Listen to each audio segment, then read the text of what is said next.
click away off of Dinopedia, which might be my homepage from now on. Dinopedia, huh?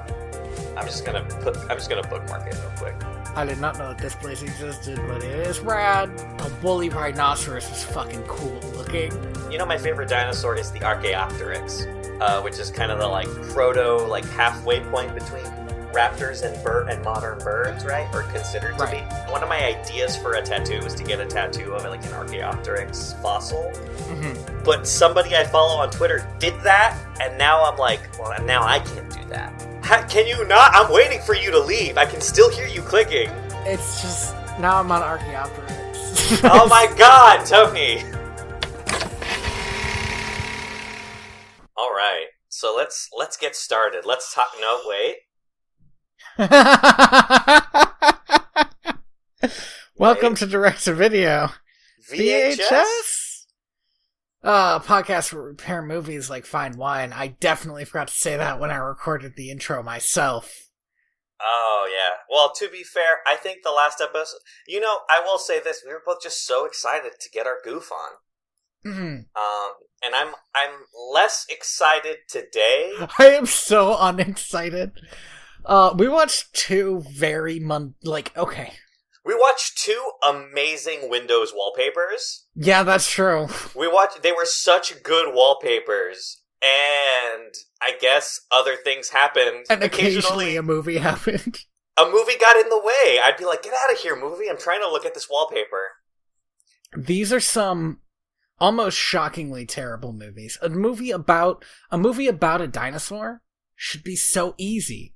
It should be... Listen, The Land Before Time got fucking 16 movies out of their goddamn dinosaurs, and at least 10 of those are more exciting than these movies. Dinosaur just stole half their plot from Land Before Time. Land Before Time? The other half was just Tarzan.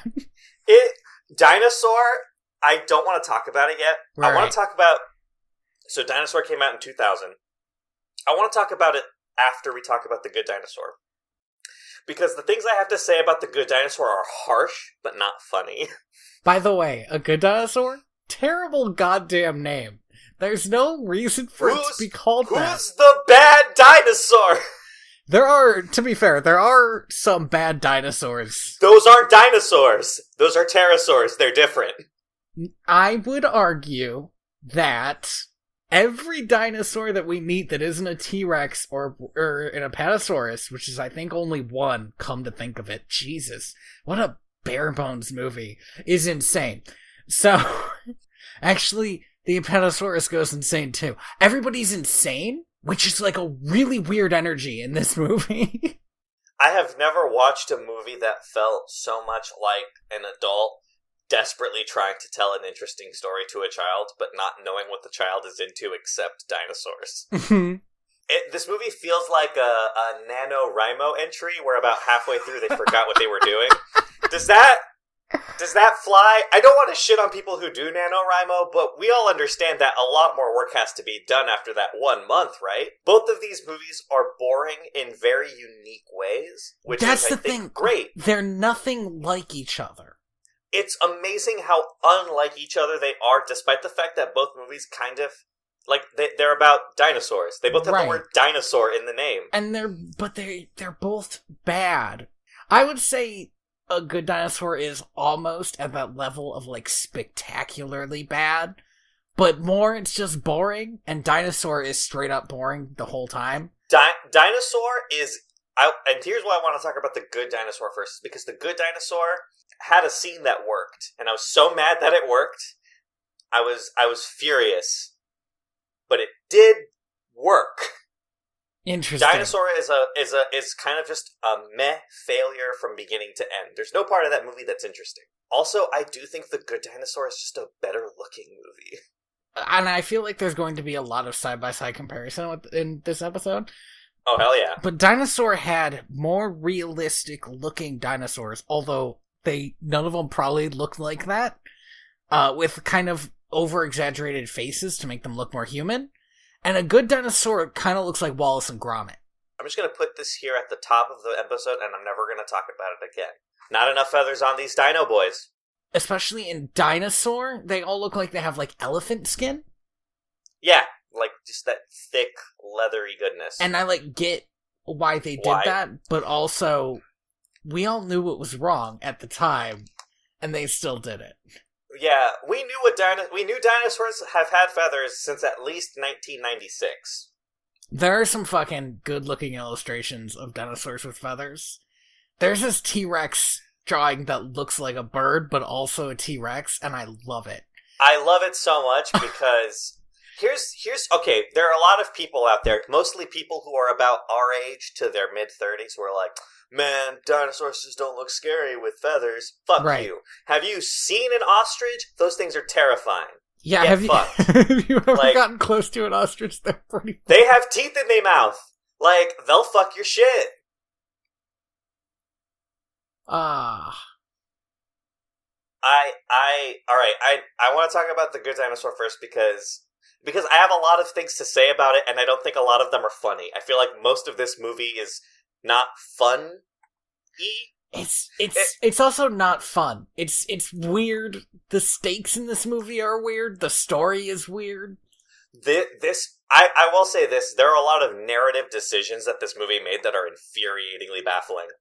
And here's the thing, Tony, is I want to talk about them in this order, but I will give you free permission if you think it makes sense to, in editing, just flip it. Yeah, I'm not gonna do that. That sounds like so much work. Sounds like a lot. I was gonna say we'd have to. Let's talk about The Good Dinosaur. Yes. Way back in the year 2009, Bob Peterson and Peter Sohn put together an idea of having a dinosaur. Literally, the project was called an untitled Pixar movie about dinosaurs. Strong start. And basically their thesis was like, let's make a movie where a dinosaur is the main character, guys. Like, what if we did that today? And it's like, yeah, cool. Disney hasn't done that since 2000. So they settled on the name of the movie, The Good Dinosaur, pretty early on in development, around 2012. So this is about halfway into production, but at the beginning of, like, primary animation work. Mm-hmm. But by the summer of 2013, story problems had come up. Peterson and Walker had to be removed. They just seemed to continuously have problems with the story's third act. I would have said they had problems with the first and second act as well, but okay. Pixar has kind of a formula. If you really want to know how kind of Pixar approaches all of their films, because Pixar goes through directors in large projects, usually fairly quickly, and the final director is kind of usually the one that is there when the project is finished. But usually the movie has different directors, like at inception, at the beginning of animation stage, and then occasionally, directors will be added on and taken out as they need it. It's all detailed in the book, The Art of Creativity, I think, that Ed Catmull wrote. Fantastic read, super interesting, highly recommend it. So one of the things that they do is if the directors are just too engrossed in the production of the film, is that they'll just take them out and put in somebody fresh who has had no attachment to the project at all to look at it with completely fresh eyes. Usually it has to be somebody who's had a lot of experience. So a lot of times newer directors who are kind of green will be taken off projects that they accepted. It's one of those things that's like, it sucks as a creator to hear that. Yeah, where you start something and you never get to finish it. But I guess as a company that has to, at the end of the day, put out a product, it makes sense to, if you have talent and some of your talent is tired and you have fresh talent waiting in the dugout, just switch them out. It wasn't until basically August of 2014 that John Lithgow, who was put in charge of the project, just completely dismantled the film and restarted from the ground up. John Lithgow revealed that his role had to be re-recorded because the film was completely scrapped and restarted from the ground up. Most of the cast had kind of been moved out, and a new cast had moved in, and the whole movie had kind of been changed, but the title was retained. At this point, kind of the scope of the film was, I think, shrunk a little bit, and had the focus put on a much younger character as opposed to an adult comedic character. I think the role was originally envisioned to be played by Bill Hader? No, yes. Bill Hader, I think, was envisioned as being the lead, or Neil Patrick Harris. Either way, that already sounds like a very different movie. It was definitely thought of as more of a comedy. a mid-range comedy as opposed to what we ended up getting, which was a very kind of a hard movie to watch in the context of this is supposed to be for kids. Mm-hmm. This movie has the most baffling beginning in any movie of all time because it's not explained. It's super weird. Like, I get it. It honestly felt almost spoon-fed to me. But, like, if you didn't know, and who would go to a dinosaur movie without knowing that the general consensus is that a comet killed the dinosaurs? But if you didn't know that, then you would see this and you'd think, why did that happen 65 million years ago and now the movie gets to start? What happens is the comet misses. Which also, I felt fucking spoon-fed. I didn't need that. I can accept humans and dinosaurs together without you throwing a comet in there. I've seen the Flintstones, I thought the exact same thing. I was like, if I could watch the Flintstones, I can watch this. Here's the thing, right, is it took me a hot minute to realize that the premise was the asteroid that killed the dinosaurs just missed. Mm-hmm. In my head, I thought, oh, this is funny because after this movie, dinosaurs go extinct. And then it wasn't until I saw the human that I was like, oh, it's an alternate universe. Yeah. Dope. Yeah. It took me that long because of how fucking weird that beginning is. Something that does happen is apparently dinosaurs evolved to look like friendly clay beasts. Yeah. They stopped looking like dinosaurs and started looking like a wall of some Gromit characters. Mm-hmm. That bothered me for the whole movie. I don't know about you. I had just finished watching Dinosaur the same night. Yeah, and Dinosaur same. has kind of the opposite problem, which is they look almost realistic, but not quite. And it really bothered me. And the fact that a good dinosaur never, ever made any effort to look at all realistic was like kind of more okay with me. I don't know. That wasn't the part I disliked about the movie. There's a lot of other things. I'm just for a movie with a cartoon looking dinosaur, there are a lot of close-ups of this dinosaur's feet and nails. Mm-hmm. And every time I saw it, I was like, ugh, this is weird. Why is it so detailed? Also, the kid doesn't look that cartoony. Right? He just looks like a kid. The landscapes look good, though. Every time this movie had panned out onto a full landscape shot, I was like, this is why Pixar's the fucking best. Yeah. Damn. It's so choice. Like, the person who was in charge of framing these shots did an excellent job. Like, they really know their stuff. I just wish the writing department had the same level of expertise in the wheel. There are parts of this movie that are crazier than almost any movie I've seen that was like this competently made. A lot of expert hands touched the making of this movie, except the script. Yeah. Right? And so what you have is a lot of amazing work being put into some serious garbage. I say this a lot because it's true, right? Like, you can have, and this movie is the best example of it I have now. It doesn't matter how good you are at making movies. If your script is bad, your movie is bad. Mm-hmm. That's it. Like, if the words coming out of your characters' mouths are not good words, no one's gonna like your movie. I kept on trying to connect with this character's dad because I felt like there was something there. There was this bit where it's like, okay, so this character, he's like the most relatable character in the movie. He's kind of interesting. He's just trying to be a good dad. Almost have it. And it didn't work because nothing he ever fucking said was any good. Oh, there's a thing he does say that they bring back, and I was like, that doesn't fly. You can't this isn't fucking Mufasa being like, remember who you are, Simba. This line meant something different the first time he said it, movie. So, we open, after all the landscapes, we see the first thing that I hated about this movie, which is the idea that dinosaurs eventually figured out farming. But for some reason, even though they'd been on the Earth millions of years, it took them 65 million more years to figure it out. So I was annoyed by that, and was annoyed by the idea that a pod of apatosauruses could be sustained by the amount of corn they were growing. I had multiple problems with this. Because what it really looked like was That would all just get eaten in like 2 days. They're apatosauruses. That's the thing. They're very large creatures, and they need kind of a constant intake of food. I don't think grain is going to cut it. Also, there's this thing that they do to water the plants where they spit water out like elephants. Mm-hmm. Why not just dig an irrigation ditch with your big dumb head? Like, that's... No, I've had enough of irrigation ditches. I refuse to watch a movie with an irrigation ditch in it. That's a very specific anger.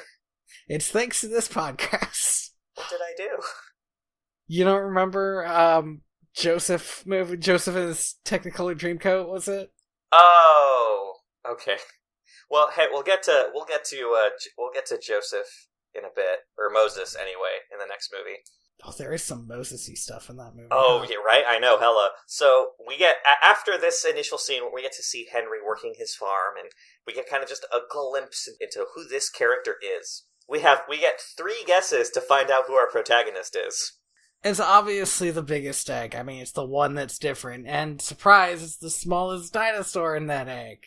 This movie should have been called The Littlest Dinosaur. By the way... Mm-hmm. The entire movie, I was like, why wasn't it called The Littlest Dinosaur? That would have been such a good name. Because he's constantly kind of the smallest dinosaur on screen. I think he's the smallest dinosaur in the movie. Even counting the pterosaurs. Yeah.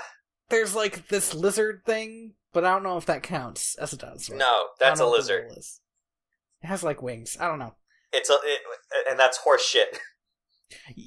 Well, I looked at that and I thought, well, there's 65 million years for new stuff to show up. So... Right off the bat, these apatosauruses, Henry and Ida, have their kids, Libby, Buck, and Arlo? Arlo, yes. What kind of a name is that? I don't know. Your name is Henry.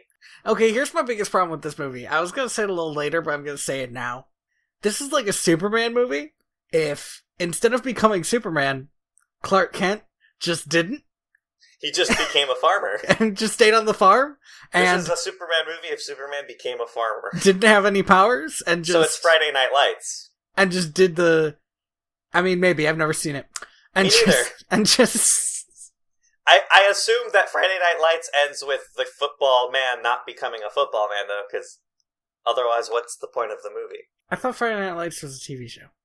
Was it? I thought it was a movie. Oh, anyway, it's weird because they start off farming and at the end, nothing is different on the farm. It's some really weirdly weak storytelling. This movie introduces 3... No, I'm sorry. I really want to say this one thing. Because as I say it out loud, it super bothers me. Yes. There is a kind of story where the story is you leave home, and when you come back home, everything has changed. And it's not because home has changed, it's because you've changed. You've changed. But Arlo has not changed enough for that to have happened in this movie. So he leaves home and comes back and everything's the same. The same. And it's so weird to me, because that's not how you tell a story. It's incredibly frustrating. It's like, what if at the end of The Lord of the Rings, the hobbits came back, and then that was it? And they got to have a party, like in the movies? Like what the movies did, Tony? Is that what you mean? What if the hobbits did what the movies did? Well, no, I mean... Because the book does a great job because they come home and it's been destroyed. No. I understand that, but I'm saying what the movie did, which they came home and their home was the same, but they couldn't live in it anymore. Yeah, I think other than Sam, all of them left, right? I think so. But they couldn't live in it anymore because they had changed. That is still compelling in a way that they come home and just stay there isn't. That's the thing is, I don't want to say that the hero's journey is the way you do stories, but people do stories that way because it's effective. It works. It's a structure that we've repeated for literally millennia. I would be fine if the hero's journey was different. If they did something that wasn't the hero's journey. I've seen stuff like that. And that but can the be problem good. This one they do the hero's journey, but they do it wrong. But they do it wrong, and then they just don't do the end part. It's incredibly frustrating. So life on the farm. We get to see them all doing their chores, but Banana Boy is too small to really do any big important chores, I guess. So all he does is he feeds their freaky death chickens, and for a hot minute, I thought they were gonna have humans in that pen. I was too, and I was like, no fucking way this does this. This is the scariest thing. That would have been the most horrifying thing, right? This is some Planet of the Apes bullshit. Because what do? Do they eat the people? What's going on? But no, they're just big, angry chickens. So, because this is the first time I had ever seen this movie, when they introduced this, I didn't know that it would piss me off until the very end of the movie. Really? I was pissed off immediately. Please talk about it. Because they introduced this concept of earning your mark. Mm-hmm. Which is like, so the point of it is that their dad has made this silo, and because him and the mom do like a majority of the work, they like sign it with their paw, hand. It's not a paw. What is it? It's not a paw. A footprint? I guess just foot. I don't know what you call like call a dinosaur a apatosaurus. It's man, you have fun with it. I was wondering what you call an elephant foot, because they look like elephant foots in this. Yeah, that's what I was thinking too. But yeah, their foot. Yeah. They put like their footprint, they sign it like their footprint, and that's their mark. And yep. And so before we talk about why that's a problem, initially this is kind of great because it's spelling out a goal. This is the goal. But here's my problem. No, we'll get to that. We'll get to that. We'll get to why it sucks in a bit, Tony. Let me tell you why initially it's good. I didn't think initially it was good, is my problem. So here's the thing, and Pixar movies do this all the time. They always spell out a goal. But and it's such a weak goal. I understand. Well, no, it's not. Okay. So here, let me give you an example of a Pixar movie that does this good, right? In Up, the goal of the movie is for the main character to fill the picture book that he believes is empty because they never got to have those adventures, right? That was the goal that the movie introduces at the beginning. It's not the point. That's the thing, is it's not the point. But that wasn't the character's goal, is I think the difference here? Yes, exactly. It was a goal that we, the audience, got. Right. Like, we know at the end of the movie that he is going to fill up that book somehow. Mm-hmm. Which makes the ending of that movie punch you in the gut so fucking hard it hurts. It really hurts. In concept, when this scene started, I thought, oh, this is the thing. This is the thing that's going to tell us that the character has grown. It's when he earns his mark, that's going to be the code for he has grown now, right? Right. The problem is that you get your mark by just doing your chores. Mm-hmm. It's like... His siblings get their mark by watering plants and, like, carrying stuff. And it's so... And, like, he does... So the movie makes this big deal about how, like, Arlu isn't good at doing his chores because he's very timid. Mm-hmm. But he does get his chores done. He just also gets picked on by these asshole chickens, which I understand. But here's the other thing. Is they introduce making your mark as a big thing, and they keep it as a big thing, despite the fact that it's revealed that what it is a little star next to your name. Yeah, seriously. That you get in, like, first grade. It's infuriating, because it's basically saying you did your job perfectly today. A+, here's a star. But you only get it once. And the problem is that Arlu is completing his chores with, like, a C-, which is still passing, but not high enough to get that star. Also, his dad made his mark on this silo because he made such a good silo that nothing could ever break into it. And then something breaks into it, which really pulls apart the whole point of the mark thing at all. It just, they introduce it, and I'm like, oh, cool, here's a classic Pixar thing that Pixar does, and then it just falls apart before this part of the movie is even over. Yeah. Right, before the actual journey begins. Because immediately we find out that that's actually not the goal. Sorry, whoop, that wasn't the goal at all. But that's the thing, what Arlo wants is to be an okay farmer. That's like his thing. Could you imagine if at the end of Star Wars, Luke Skywalker went back to Tatooine and was like, hey, my dead uncle and aunt, I'm a good farmer now. Being a Jedi taught me how to be a decent farmer, so I'm gonna do that. Remember that episode? I don't know if you guys have listened to all the episodes. If not, do it. Some of them are good. But if you have, then you might remember the episode that we did on Wizard of Oz. And how the one thing that you could argue makes Wizard of Oz a bad movie is the fact that it ends with Dorothy back on the farm saying she's happy on the farm and will never leave. It's kind of an ominous thing to say, really. That's how this movie begins and ends. You were born on this farm, you will sucks. die on this farm, Arlu. Henry comes up with this idea to encourage Arlu to make his mark. Because instead of just giving it to him for doing his chores like everyone else, little Arlu has to go through traumatic experiences. Well, he does. I mean, this isn't bad parenting, though. So that's the thing is, this next scene, isolated from the rest of the movie, is pretty good. I really like it. Yeah, he has this thing that he wants Arlo to do, and the reason he wants him to do it is because Arlo's afraid of everything, and he wants him to be able to get past that. As a person who has anxiety, the lesson he gives Arlu of just breathing and observing is a very good lesson. If you're kind of in a having a mild panic attack, the best thing you can do is just look inward a little bit and just breathe. Allow yourself to feel the emotion, because a hard thing about having anxiety is a lot of times you don't let yourself feel those emotions, and that's why they're intangible. So this is very good. But then he says, we're going to catch an animal and smash its head in like a melon, son. Yeah, that bit was a bit weird. Right? There's a lot of death in this movie. A lot of...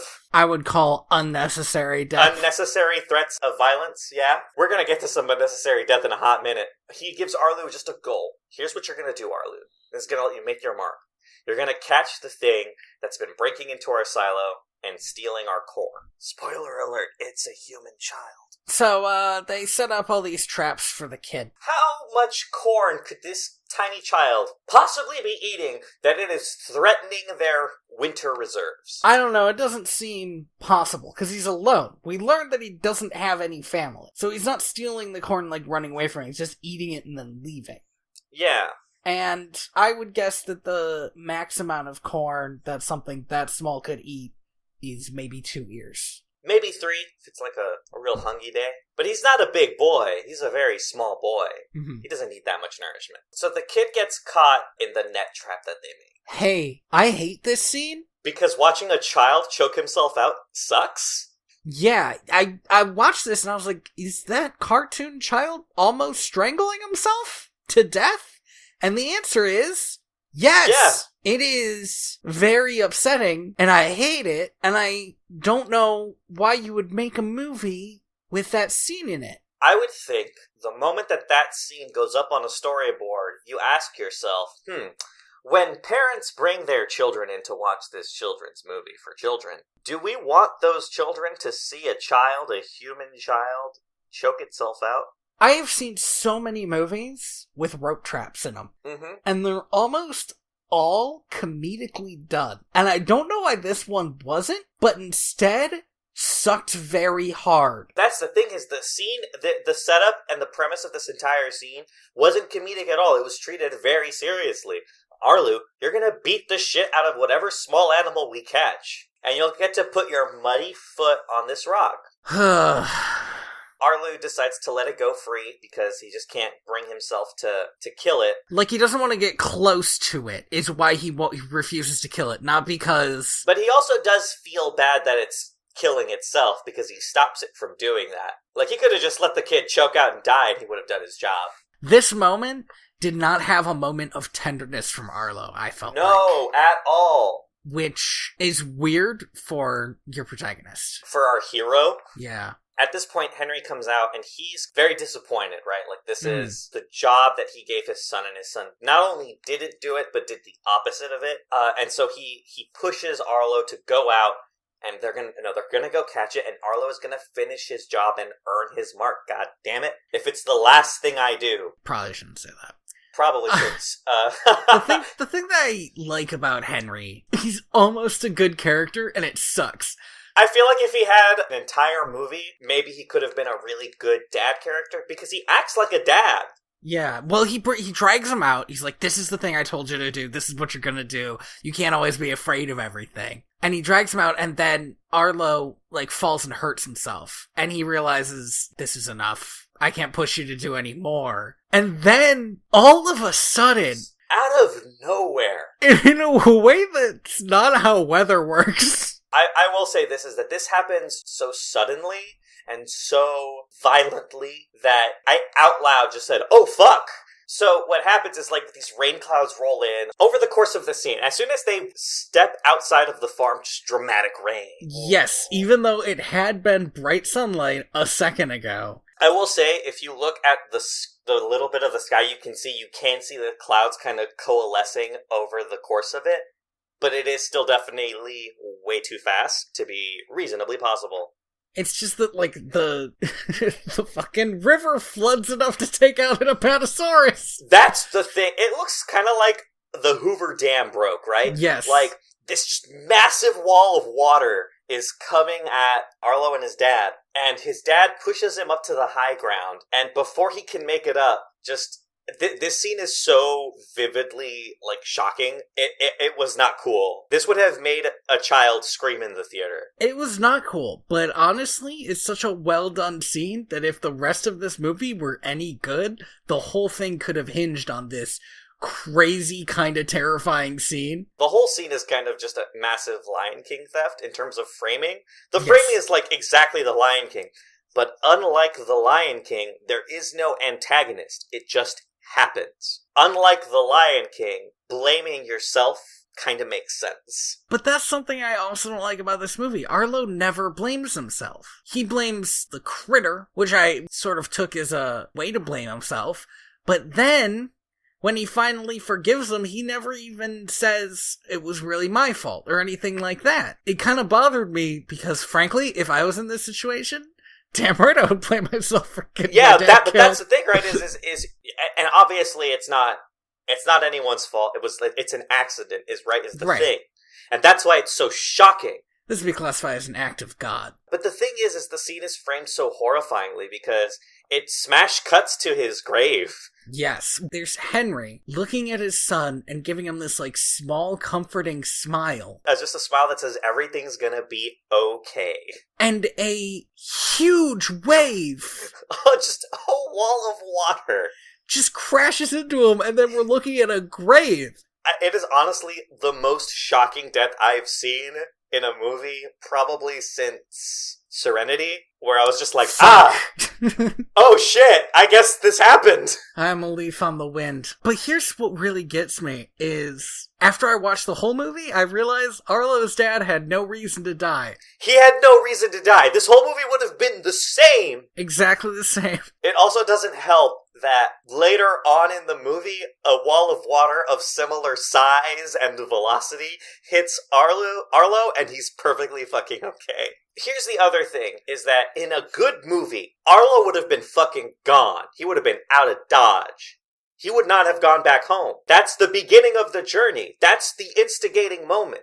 Later in the movie, Arlo gets swept away by the water. If he just got swept away by the water here and had to deal with his dad's death as he was getting home, that would already be more interesting. Especially because then his dad could have just been at home.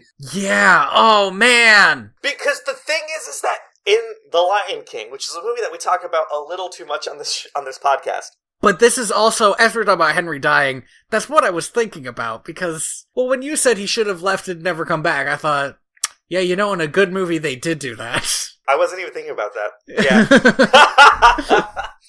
It's frustrating, because in The Lion King, every action that Simba takes after his dad dies is precisely because he was there when it happened and couldn't stop it. The feeling of powerlessness, the feeling of blame and self-doubt pushes his character up until the climax of the movie when he decides he's not going to be defined by it anymore. After Arlo's dad dies, he doesn't think about it really. We don't see it affect him again until two other scenes in the movie, one of which is kind of weird and the other one is kind of weirder, but they don't affect his decisions. Because Arlo's defining character isn't the fact that his dad died, it's the fact that he's timid and afraid. So Arlo does go back home. His dad's dead. For some reason, we don't see his siblings again until the end of the movie. We see him and his mom harvesting their corn, and she says something that we've heard before, but that for some reason really got me this time, which is, if we don't finish this, we won't have enough for winter. And then I thought, what everybody should have been thinking from the beginning, why the hell do they live in this climate? They live in, like, Seattle. Apatosauruses lived in tropical climates. I mean, at the time, most of the world was a tropical climate. Mm-hmm. But that was still the best place to be in Apatosaurus. And I don't understand why they live somewhere with snow. It doesn't make any sense. They don't wear clothes, so they can't be, like, warm during the winter. They don't even seem to have fire. It really bothered me this time when they said it. Well, the thing that bothered me is that, I mean, you have one less very big body to feed. You don't really need to harvest all of it. You know what? Actually, I'm interested now. Let me take a second. How much food did Apatosaurus eat? I don't think we know that exact number, Tony, because archaeology is hard. Archaeology is hard, but let me check. When they're not punching Nazis and putting things in museums. Livescience.com. Paleontology, actually. Archaeology is punching Nazis. Paleontology, you hardly ever have to punch a Nazi. You usually have to kill dinosaurs or hunt them in some Yep. way. Or tell capitalists not to clone dinosaurs. Still referred to Apatosaurus as Brontosaurus. Wait a second, but Brontosaurus wasn't a fossil mix-up. Brontosaurus is a real... Alright. Yeah, hey, it's a controversial topic to this day. But yes, they have conceded that they're separate now, yes. This fucking article from 2016 claims that they're not. I'm very angry. Okay, probably had to eat up to 400 kilograms, which is 880 pounds a day. And that's assuming that it's full grown, right? Yes. Okay, give me a sec. I'm gonna do some quick math. 400 kilograms. Okay, so assuming Arlo's dad is full grown, his mom is maybe 10% smaller, both of his siblings, which are about the same size, are about half the size, and Arlo, who is the smallest, is about a quarter of the size of his dad. That's about 1,260 kilograms of food. A day? Is that was the original number you gave me a day? Yes. Then yes, this is a day. That's 1.26 metric tons a day of food. These fuckers can't farm. Give me a sec. Divided by mass of corn. No, not popcorn. They might pop it. You don't know. No, they don't have fire. Yeah, they don't have fire. 14,824 corn. A day. They do not have that much corn. That's a lot of corn. They have so little corn on that farm. They have, like, maybe 1,000 corn? Maybe. For all of winter. Hey, but I get it. It's cool. It's a fucking cartoon. But I hate it. I hate that these Apatosauruses are farmers. Right? It doesn't make any goddamn sense. Why wasn't it any other dinosaur? There are a lot of small dinosaurs that you could have gotten. Or at least not the biggest. Right? You could have just gone with... Iguanodon, maybe? But... No, they tried Iguanodon and it didn't work. Maybe, and that was the problem. You are correct. The Yep. problem was the dinosaur that they chose. Anyway, fucking Arlo falls into the river again. Which, again, why kill the dad if you're just gonna have him washed away by the river? He chases the human, and they both end up... Washed away by the river. I do want to point out that, again, I knew nothing about this movie before watching it. I usually do my research after watching the movie, right? Mm-hmm. Especially if I haven't seen it before. I really wanted a big fat T-Rex voiced by John Goodman, and we do not get that in this movie, but we do come really close. We do come really close. Actually, the one thing I like about this movie is the T-Rex cowboys. I think they're fucking great. Pixar's water, by the way, super good looking, thanks to Finding Nemo. Yeah, I was gonna say, they sort of did 2 movies where all they did was water. So they better have that shit down. So they got it down. "I should have killed you" is a weird line for your hero to yell at a human boy. Yeah, and a little baby. And we hear it twice. So Arlo has to fast travel to the top of the mountain he ends up next to so that he can unlock the map. Uh-huh. And we get a beautiful vista of where we're going to have to go to get home. You know, I was going to make a joke about him jumping off after he after he does unlock the map, and then I realized that happens like 15 times in this movie. Arlo falls off of shit so goddamn much in this movie. He's probably the Disney hero who has taken the biggest beating. It is crazy. And here's the crazier part. I don't know if you noticed this. Over the course of the movie, he gets battle damage, and it stays. I did not notice this. After he gets washed away by the river, the movie kind of focuses in on his knees, and you can see that his knees are kind of bruised. They stay that way for the rest of the movie. Every time he falls or gets injured in some way, that's like just a new injury that's on his body for the rest of the movie. It's crazy that we have to watch this boy, this fucking child, get hurt. This movie has, like, very little humor in it, which is why I loved the T-Rexes. They were very funny. They were funny. It was a really good, really fucking weird moment. Because, okay, I'm gonna level with everybody, because we're not there quite yet, but I want to say this. This movie becomes a Western for a solid 15 minutes. And it is the best 15 minutes of this movie, I swear definitely. to God. It's so good. I want that movie. If they had made a movie that's just cowboy T-Rexes... I would watch a movie called Cowboy T-Rex. Cowboy T-Rex sounds like an anime. Cowboy T-Rex sounds like a $5 rip-off. Oh my god! Oh, just some sick synth jazz. I would watch a TV show featuring Tyrannosaurus Rexes in space. In space, yes. Doing obviously. Cowboy shit. Arlo is trying to live out in nature, he's trying to kind of... He's roughing it. That's the word I was looking for, he's roughing it. Does he put up the tent before or after his tail gets crushed by a rock? That was his leg, and this was after. Okay, because I was watching and I thought, this movie's just going to turn to that other movie where the guy cuts his arm off to survive. Fun fact about that movie, I thought that movie was a comedy. Oh no, Andy, no! Because it starred James Franco, who at that point had been doing a bunch of stoner comedies. Did you walk into that movie thinking it was a comedy?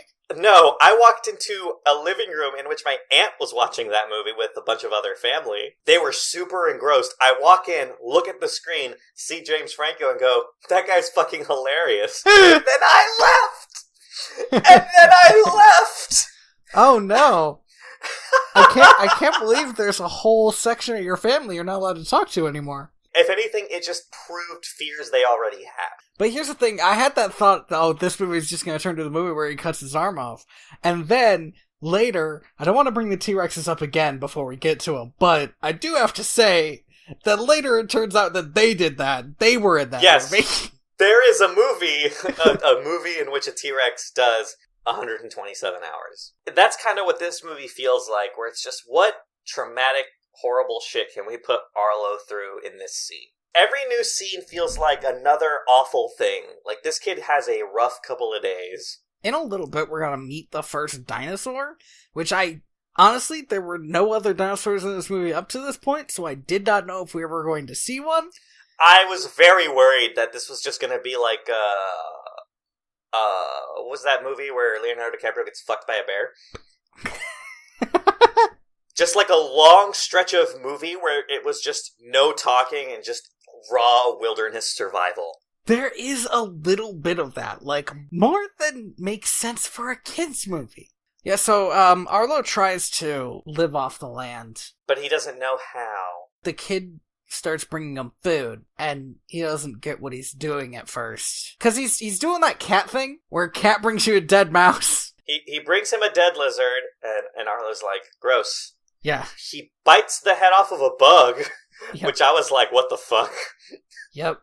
And Arlo's like, gross. He brings him some berries. Arlo eats them. Great, that's great, whatever. And so they go to find more. There's, I don't know, this cliff shit, whatever, it doesn't matter. They get attacked by A snake with little legs. Yeah, and the thing is, those snakes, the snakes lost their legs because it was easier to just be snakes. That didn't have anything to do with the comet, so I was kind of stressed out by that, just having a basic understanding of paleontology, of how snakes work. I just love that its legs were so small. He just had 4 little legs, and they didn't do anything, they just kind of wagged around. So at this point, it's pretty much established that this little kid is going to be Arlo's pet dog. So now they meet a schizophrenic ceratops, and I have not psychoanalyzed this dinosaur, but I think it's schizophrenic. It is a Styracosaurus. See, I tried to look up what the hell it was, and I figured it was just some kind of ceratops, so that's what I put in my notes. I tried really hard to name all of these. I failed most of them, but I got most of them, if that makes sense. This schizophrenic dinosaur... Okay, I don't want to be insensitive, but I will just say that this eccentric dinosaur... I wanted to say it was a crazy dinosaur, but honestly, I think crazy doesn't sound as good as I think he's schizophrenic. I think he hears voices and associates them with the animals that hang out on his horns. And he doesn't do well when interacting with reality. What I thought he was just like a dinosaur who was really into warrior cats. But maybe you're right too. I feel like the truth is somewhere in the middle there. I was watching this and I got really uncomfortable. Same. By what seemed like the first character that's not Arlo's family that he meets is just like crazy. Weird crazy guy. And that's it. I don't understand why? Dinosaur civilization. That's the thing, right? Is the movie sets up the premise of we have apatosaurus farmers. Cool. Dope. Right. We also have T-Rex cowboys. Or ranchers. T-Rex ranchers and cowboys. We have cultists that we're going to meet in a couple seconds. We have rustlers. And I don't know where this... Because he's coded like homeless crazy guy, right? Yes. But he's a dinosaur, so he can't be homeless. He blends into the trees perfectly, which tells me that he just lives there because of course he does. Of course! Each of his little critters protects him from something. This is a pretty good list, but I've forgotten them. Fury, Destructor, Dream Crusher, and Debbie. And of the 4 of them, I really like Dream Crusher because Dream Crusher protects him from having high ambitions. Which was a line that was like, that's a bit rough. It's funny, but it's very much in the theme of this movie, which is like, even our jokes are kind of depressing. Every time this movie made me chuckle, it made me go, without fail. Nah, I like some of the T-Rex stuff. So, me too, it's super good. But, they basically get into a naming contest where they're trying to name this new dog a human. Because whoever names him keeps him. Those are the rules. Here's the thing, I did this with a dog once. When I was a kid, somebody put a strange dog in our backyard. And if you think to yourself, that's an insane thing to do to a random person's backyard, you would be right. But we kept the dog. Of course. The dog had a collar, but no tags. And we put out flyers and stuff. Put stuff in the paper. I would assume you didn't just keep it outright. I mean, we ended up keeping it outright. I understand, but you have to try to return it. We sat around and, called out random names to see what he responded to. He ended up responding to Max, which makes sense because it's, the second most common dog name. After... What would you say is number 1? I don't know for sure, but I bet up there is probably Spot, which... I hate because it's such a dog name that it's super weird to call a human that. Even a human that looks like a dog because he doesn't have spots. He does have freckles, though. I guess he does, but there's also a lot of dirt on his face, so who knows? The point of the scene is just to give Spot a name. Just so that for the rest of the movie he's not that baby. This other dinosaur never shows up again, and nothing that he says means anything later. Yeah. So they leave, and they briefly get drunk on some fruit. They get high as fuck, and Disney needs to... I wish they'd stop this.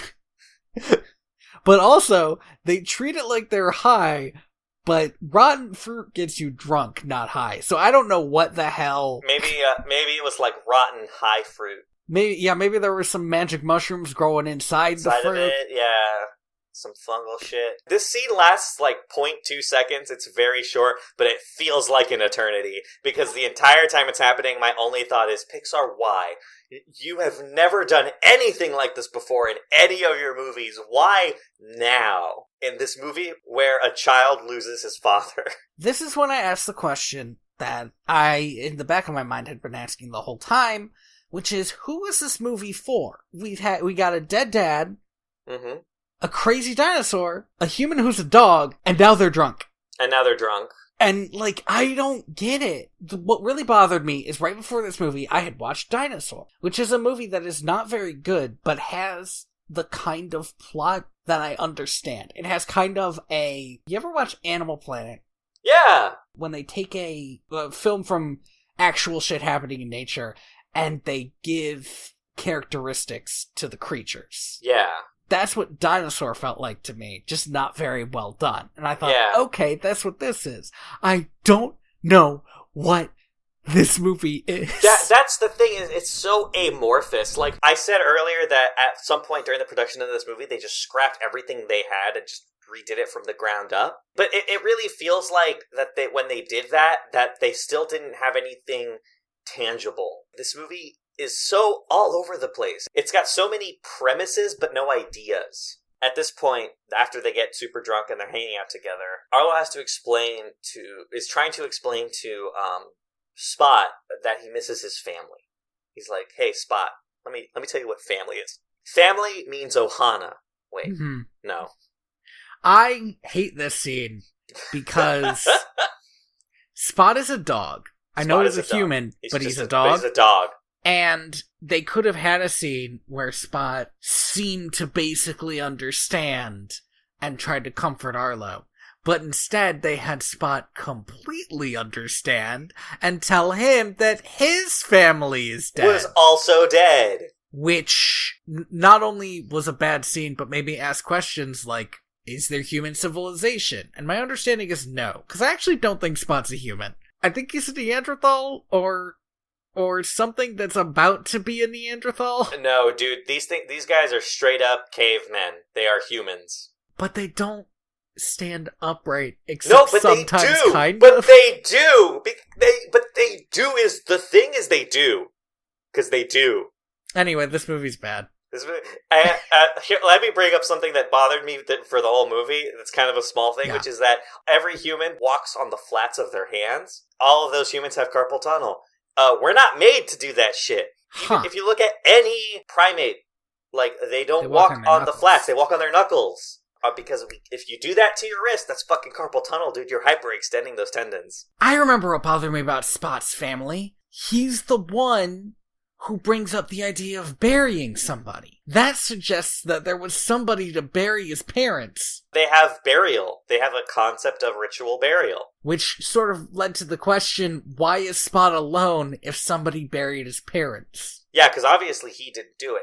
I don't know about you, but I never got over the whole making the human just a dog thing for the whole movie. It's super weird. Do you know what really bothered me about the human just a dog thing? And this is jumping ahead, but what the fuck, I don't care. Eventually, Spot needs to go back with the other humans. Which doesn't make any goddamn sense because he's a dog. At that point, I'm like, oh, it's that wolf movie. I forget. There's a movie in which, like, a dude and a wolf are, like, roughing it in the wilderness, but then when he leaves, the wolf wants to come with him, and he's like, no, you gotta... It's, White Fang! Yeah, it's a Jack London. It's multiple, it's every Jack London, actually. But has that scene. However, I thought of it as, you know that scene in Air Bud? You're gonna be more specific than dude. Where he has to get rid of the dog? I don't remember that scene. What the fuck are you talking about? The evil clown is after his dog, so he needs to send it away. So he throws rocks at it and tells him he doesn't love him anymore. And this kid can't fucking act, and it's great. At this point, they've both committed themselves to the goal of going home. Also, at this point, we do get to watch Arlo's dad die again. We've had this problem with other movies, which is reusing a scene. This movie is bad, and I don't think reusing the scene made it any worse. But I feel like you have to be a very good movie maker to reuse a scene exactly as it was and have that be satisfying. This movie's like an hour and a half long. That scene did not happen that long ago. Yeah, exactly. That's the thing that bothered me, is that this should have happened near the climax of the movie. If you're gonna do something like this, you do it at the climax of the film. Well, that's 75% of the way through, right? We're not even halfway into this movie. We still have a ton more movie to go, and we get to watch his dad die again, and it feels like almost immediately. It doesn't help that the scene before this, he literally buries his dad for a second time, right? Or metaphorically buries his dad for a second time. He literally metaphorically buries his dad. I said literally the way that meant not literally. He literally buried a stick. He literally buried a stick, but metaphorically that stick was his dad. Yeah. And you all get it. Hey. I'm sorry, this just occurred to me. Did they bury his dad? They did. Or did they make a grave for a body that is washed up somewhere, because there's no fucking way they got that back? There is burial mound, but I have to assume, that, or maybe the water hit him and he just fucking like died instantly, and then he just stayed there. He's a pretty big dinosaur. How do you dig a hole that big? I can't believe I didn't think of this before. They don't fucking That's bury insane. him standing up, dude. Like, I think an apatosaurus lying down is still pretty it's fucking still a big. You could fold him up a little bit, maybe. Oh my god, this is the worst burial. I hate this. I will say, if they did bury him standing up, the neck and head could just be the gravestone. Yeah, it doesn't make any goddamn sense, dude. Yeah. But let me. So, this is gonna make this next sentence sound crazy. This movie does a really good job of perfectly capturing cinematically what it feels like to have post-traumatic anxiety. But then it does jack shit with it. And it is absolutely infuriating because, again, Arlo never does anything proactive because of his dad dying. It's always redactive because him remembering that his dad died makes him run away from his goal over and over again. If Arlo didn't have the fear thing in the beginning, but then got fear. Yeah, had the fear now because every time he sees this water, he has this flashback of his dad dying. That would be pretty intense. So Storm blows in. This is part of the reason why he sees this vision of his dad. He ends up holed up during the storm behind a rock and some trees. And some very personable pterosaurs show up. And for a hot minute, you're like, man, are these guys hippies or cultists? I'm not gonna lie, I really like this crazy dinosaur, but it gets a little intense for a kid's movie. When they were like, oh, we're following the storm, I thought that, okay, I kind of get that. Like, I get that there would be, like, thrill-seeker pterosaurs. Right? And then they eat that, like, raccoon thing, and I thought, that's a little dark, but also, it's kind of nice to have a, this is my problem with Dinosaur, where anything that ate meat was automatically the bad guy. Yeah, it's nice to have, we have multiple meat eaters in this movie that aren't automatically the bad guy. It's great. Right, and I thought, well, it's kind of, circle of life, it has to happen. But then they immediately became villains. Because they want to eat the kid. I believe they say they're extra juicy, which is a little fucked up thing to say, again, in a movie for kids. In a movie for kids, where the monster that wants to eat the kid is going to. So he's running from the pterosaurs, and he sees what looks like another apatosaurus. Yeah.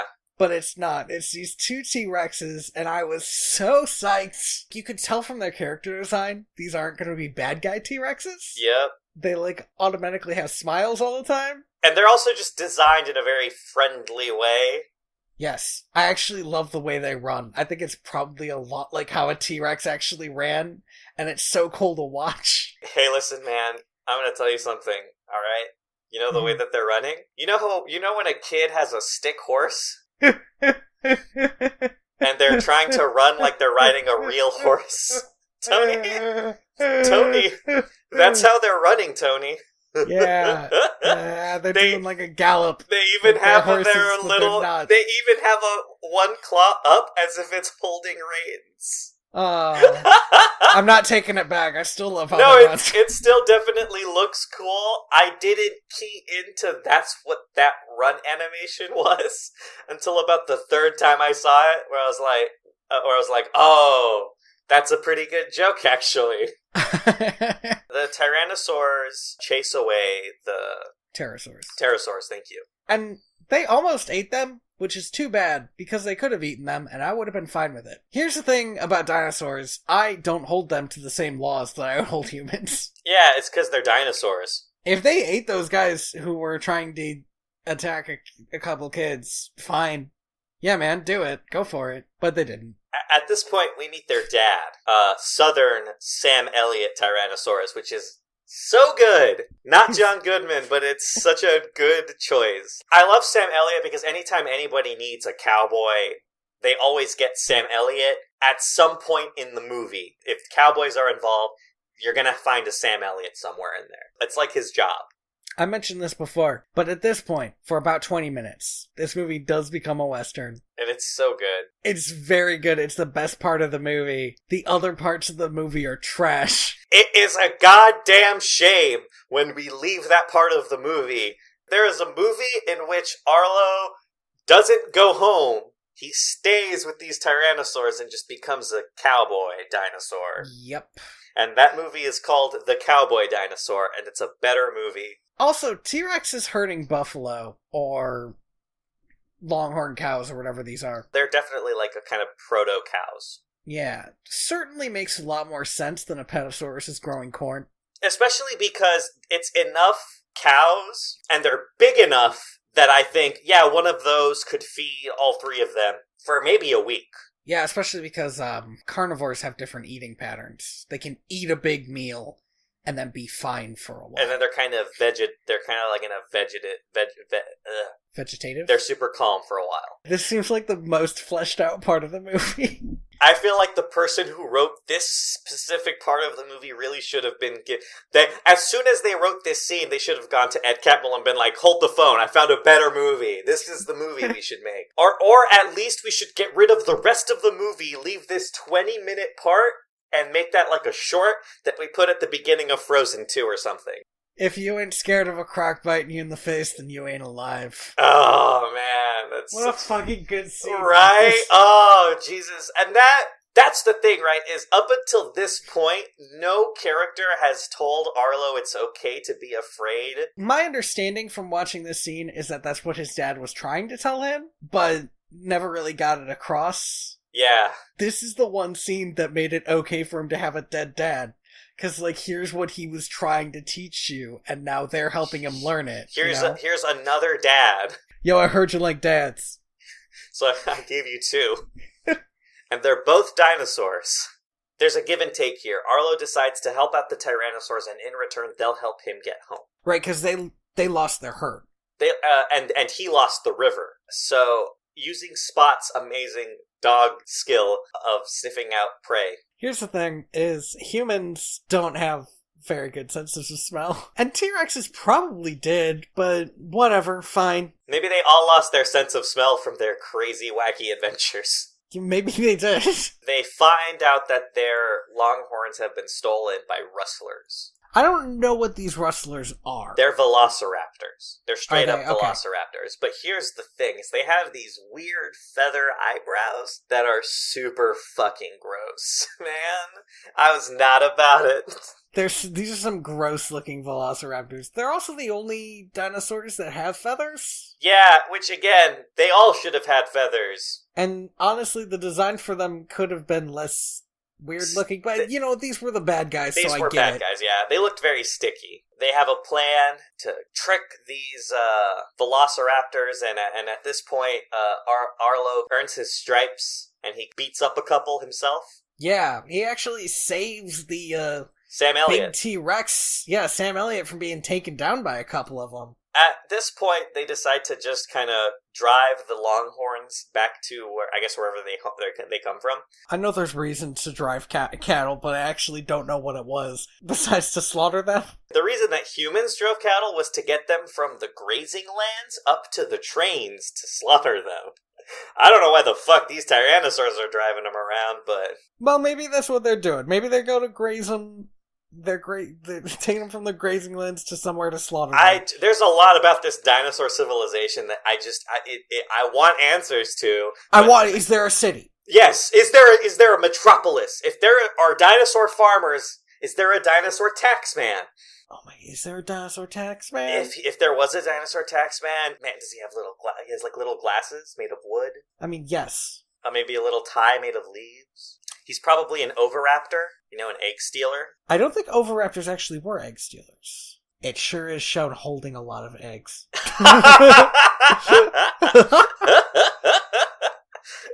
I should say they've been portrayed in multiple movies as stealing and eating eggs. As its name suggests, oviraptor was originally presumed to have eaten eggs. But? That I don't see a but here, but I believe, if I'm remembering something I read a long time ago right, there is a famous fossil of an oviraptor with eggs, and they're like, look at this oviraptor. It was gonna eat these eggs and then it got fossilized. And then somebody else came along and said, this is a mom oviraptor trying to protect its eggs. From the thing that fossilized it. Which, when you think about it, makes a lot more sense, because if I'm about to get fossilized, I'm not having some fucking pasta. So, yes, they don't actually know what it fed on, because for a long time they just said it was eggs. And now, there's something that says it's not eggs, but... Boy, oviraptors are ugly looking, huh? Yeah, they're not exactly, I'm just saying that if you're gonna make any dinosaur the Taxman dinosaur... It's gotta be something with two grasping hands like this, too. Right? It's something that can hold a clipboard. Yeah, or rub them together. Oh yeah, like an evil rubbing. Where were we? I got distracted by oviraptors. I think he was about to break off from the T-Rexes. That's right. He leaves the good movie. Goes back to the good dinosaur. We get kind of another montage of Spot and Arlo kind of making their way through the mountainside. Yeah, they're kind of climbing up that 3-peak mountain that does have a name. Clawtooth Mountain? Clawtooth Mountain, thank you. It's kind of a nice little scene. I like him throwing Spot up in the air. Into the Spot clouds. getting a glimpse of the mountain. Yeah, it's good. Very cute. If this was a good movie, that could have been a good scene in it. You know what it reminded me of? It reminded me a lot of Brother Bear. Yeah, that's fair. That actually, I think, is a movie that has the same problems as this one. I think this movie meanders a bit more. Mm-hmm.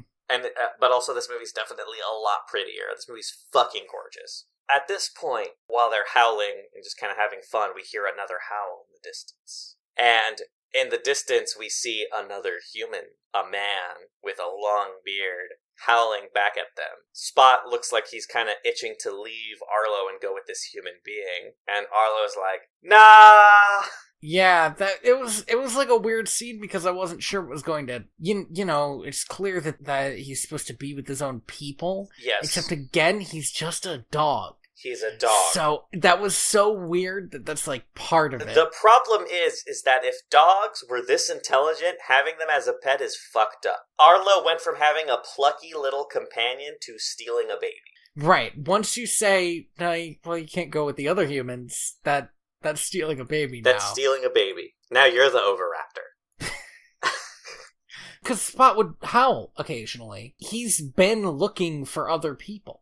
And it's clear that at this point, we're supposed to go, Arlo just doesn't want to be alone, and they're almost at the end of their journey, and he considers this little human child, like family now.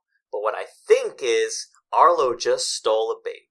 And that's the problem with trying to make people dogs, is that at the end of the day, they're people. Arlo has not done a lot of things that are traditionally heroic in this movie. The problem is that anytime Arlo could conceivably do anything heroic, he's overtaken by fear.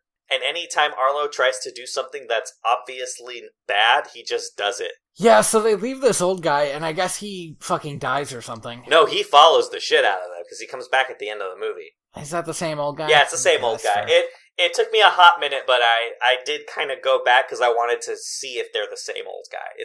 It was hard to tell, but they're the same. He kidnapped this kid, and they're heading to this another fucking storm. Storms happen in this movie at, the speed of a car crash. I sort of wish other shit would happen. I mean, the pterosaurs show up again, but they show up because of the storm. Yeah, because they follow the storm. Yeah, and I kind of wish, other bad stuff occasionally happens. Instead of the same bad stuff, which is a storm, river flooding, or falling off of something. God, Arlo falls off of a lot of shit. He's about to fall off one last thing. No, wait, that's not true. I just remembered another thing he falls off of later. The Los Tres Crazy Boys are back. They start attacking, they grab Spot, and they knock Arlo off a cliff, and he ends up again getting, like, choked. And I'm sick of it. Honestly, it's, like, less bad because he's a dinosaur and not a human baby. But it's more bad because he has such a long neck to choke.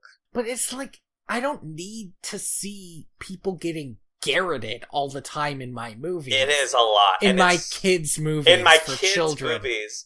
So he gets a second concussion, and then we get some real Star Wars shit, man. Yeah, he starts, like, hyper hallucinating, and is there something in the water or something? Because there are so few sane dinosaurs in this movie. There are the sanest dinosaur, like, ate off its own tail, right? Like, that's where we are in this movie. He hallucinates his dad, like helping him out and walking him home, and he's like, no, wait, Dad, I have to go and save this kid. He says that he loves Spot, and that is such a strong word. Love is such a strong word. And as soon as he said it, I was like, maybe acquaintance? Maybe, you know what he should have said is, because he says, I need to go save Spot because I love him. What he should have said was, I need to go save Spot because it's the right thing to do. Because, goddammit, Arlo has not done anything because it's the right thing to do. Interesting. And so here's the thing. Earlier in the movie, his dad says that you need to go take care of this little critter and kill it dead. And at this point, his dad looks at him, smiles serenely, and says, you go take care of that critter. And I assume he means kill it, because that's what he fucking meant last time. This is my problem, is if his dad came back Mufasa style, as a weird giant ghost. In the sky. Then it would be fine that he gave him his blessing to take care of that critter. But the fact that he just dreamed about it is weird. It's super weird. And it's so weird. I will say this, though. The moment when he looks down and sees that his dad isn't leaving footprints as he's walking gave me fucking chills. I was like, whoa. This would have been so effective in a better movie. But the thing is, he's not leaving footprints as he's walking, but then it turns out to all be a dream. Right, I know! It's so infuriating. If he was actually walking, that would have been way better. Cooler! It's so frustrating. I was like, damn, this could have been such a cool thing. It's like they have two good ideas in this movie and nothing else. Right? I also thought, it's too bad his family isn't out looking for him, because it would be great for people who have actual stakes in this to say, why don't you leave that critter behind? And then he won't. I was really bothered by almost every aspect of this scene. Because, like, if his dad was alive and he found his kid, and then he couldn't get his kid to come home... Hey, there would have been some tension there. Oh, yeah. Wouldn't it be great for a movie to have tension? No, the other movie had tension. The other movie had a lot of tension, and a lot of that tension was bad. A lot of that tension was weirdly sexual in a way that I wasn't comfortable with. I'm glad you also noticed that. Yeah, right? It's weird. It's weird. So Arlo wakes up, breaks out of the vines that were choking him. I think he falls off some more stuff. He definitely falls off some stuff, climbs some stuff, and eventually he goes to the eye of the hurricane, where the birds are. Yeah, they're at the river. There's like a dead tree that Spot is hiding in. They are harassing the shit out of again, a human baby. They're trying very hard to eat this human baby, but also having fun with it. Mm-hmm. Because you gotta love what you do. You gotta play with your food. I know they say don't, but you gotta play with your food. So, Arlo knocks one into the water. Arlo knocks all of them into the water, and I assume all four of them die by his hand. Well, one of them gets, like, part of his wing bit off by Spot, which is, like, so fucking savage. It's so raw! I was like, holy shit! And then he tries to fly away, and he can't, and he, like, spins in a circle and lands in the water. No, he tries to fly away, and then Arlo grabs his stick, throws it. That's right. Hits him on the head and knocks him into the water. Arlo murdered 4 pterosaurs. That's fine, but here's what bothered me about that. He's got the bloodlust. I couldn't make that throw, and I don't believe he could. I couldn't make that throw, and I have opposable thumbs. Like, my dude was just twisting his neck a little bit. Also, usually in a good movie, they would have a scene where he's like, "Oh, I'm just not good at throwing these sticks," and then his dad's like, "Son, this is how you throw a stick." And then it comes back later in the movie. Or it could be like a game that he and his siblings play or something. Right? At sticks. no point in this movie has Arlo ever been competent at anything except wrangling longhorns. And now he's just a ninja murderer. Yeah, there's... It's wild. Do you know what it makes me think of? This is a weird poll because I've never seen this movie. But every year I listen to Till Death Do Us Blart. And every year they talk about how in the first half of the movie, Paul Blart is a fucking idiot. And in the second half of the movie, he gets like fucking action hero. And at no point... he Jason Bourne, man. And at no point is there a moment when he learns how to be an action hero. Yeah. And for some reason, he's just suddenly very good at being an action hero. Mm-hmm. And that's what this made me think of. Yeah, it definitely kind of just happens out of nowhere. And again, I do have to beg the question again, like, why did his dad have to die? Like, at no point in the movie does it matter that his dad died. There's really no reason. It would have been the same movie if Arlo had been the one who got washed away. In fact, it would have been such the same movie that I wonder if at some point somebody said, shouldn't the dad die? Weren't we supposed to kill the dad, though? And it's so frustrating because that is such a vivid death. It's such a raw, shocking death that you remember it for the whole movie, so you're constantly wondering when it's going to matter. And it doesn't.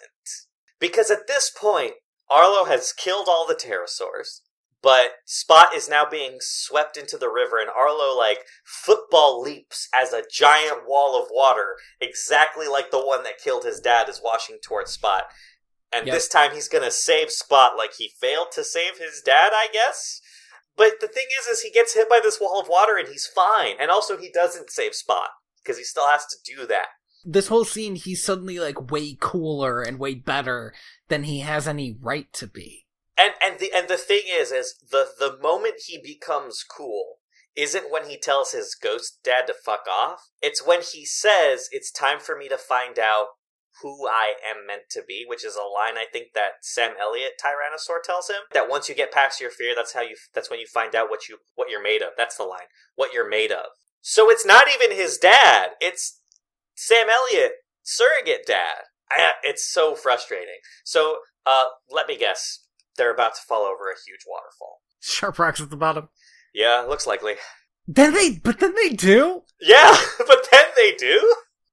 And, like, I kept on thinking, what if these things should have killed them? I had assumed that they had to get out before the waterfall. Yeah, like, so many Disney movies, with the exception of the one we just quoted, which is that's the funniest point of that movie.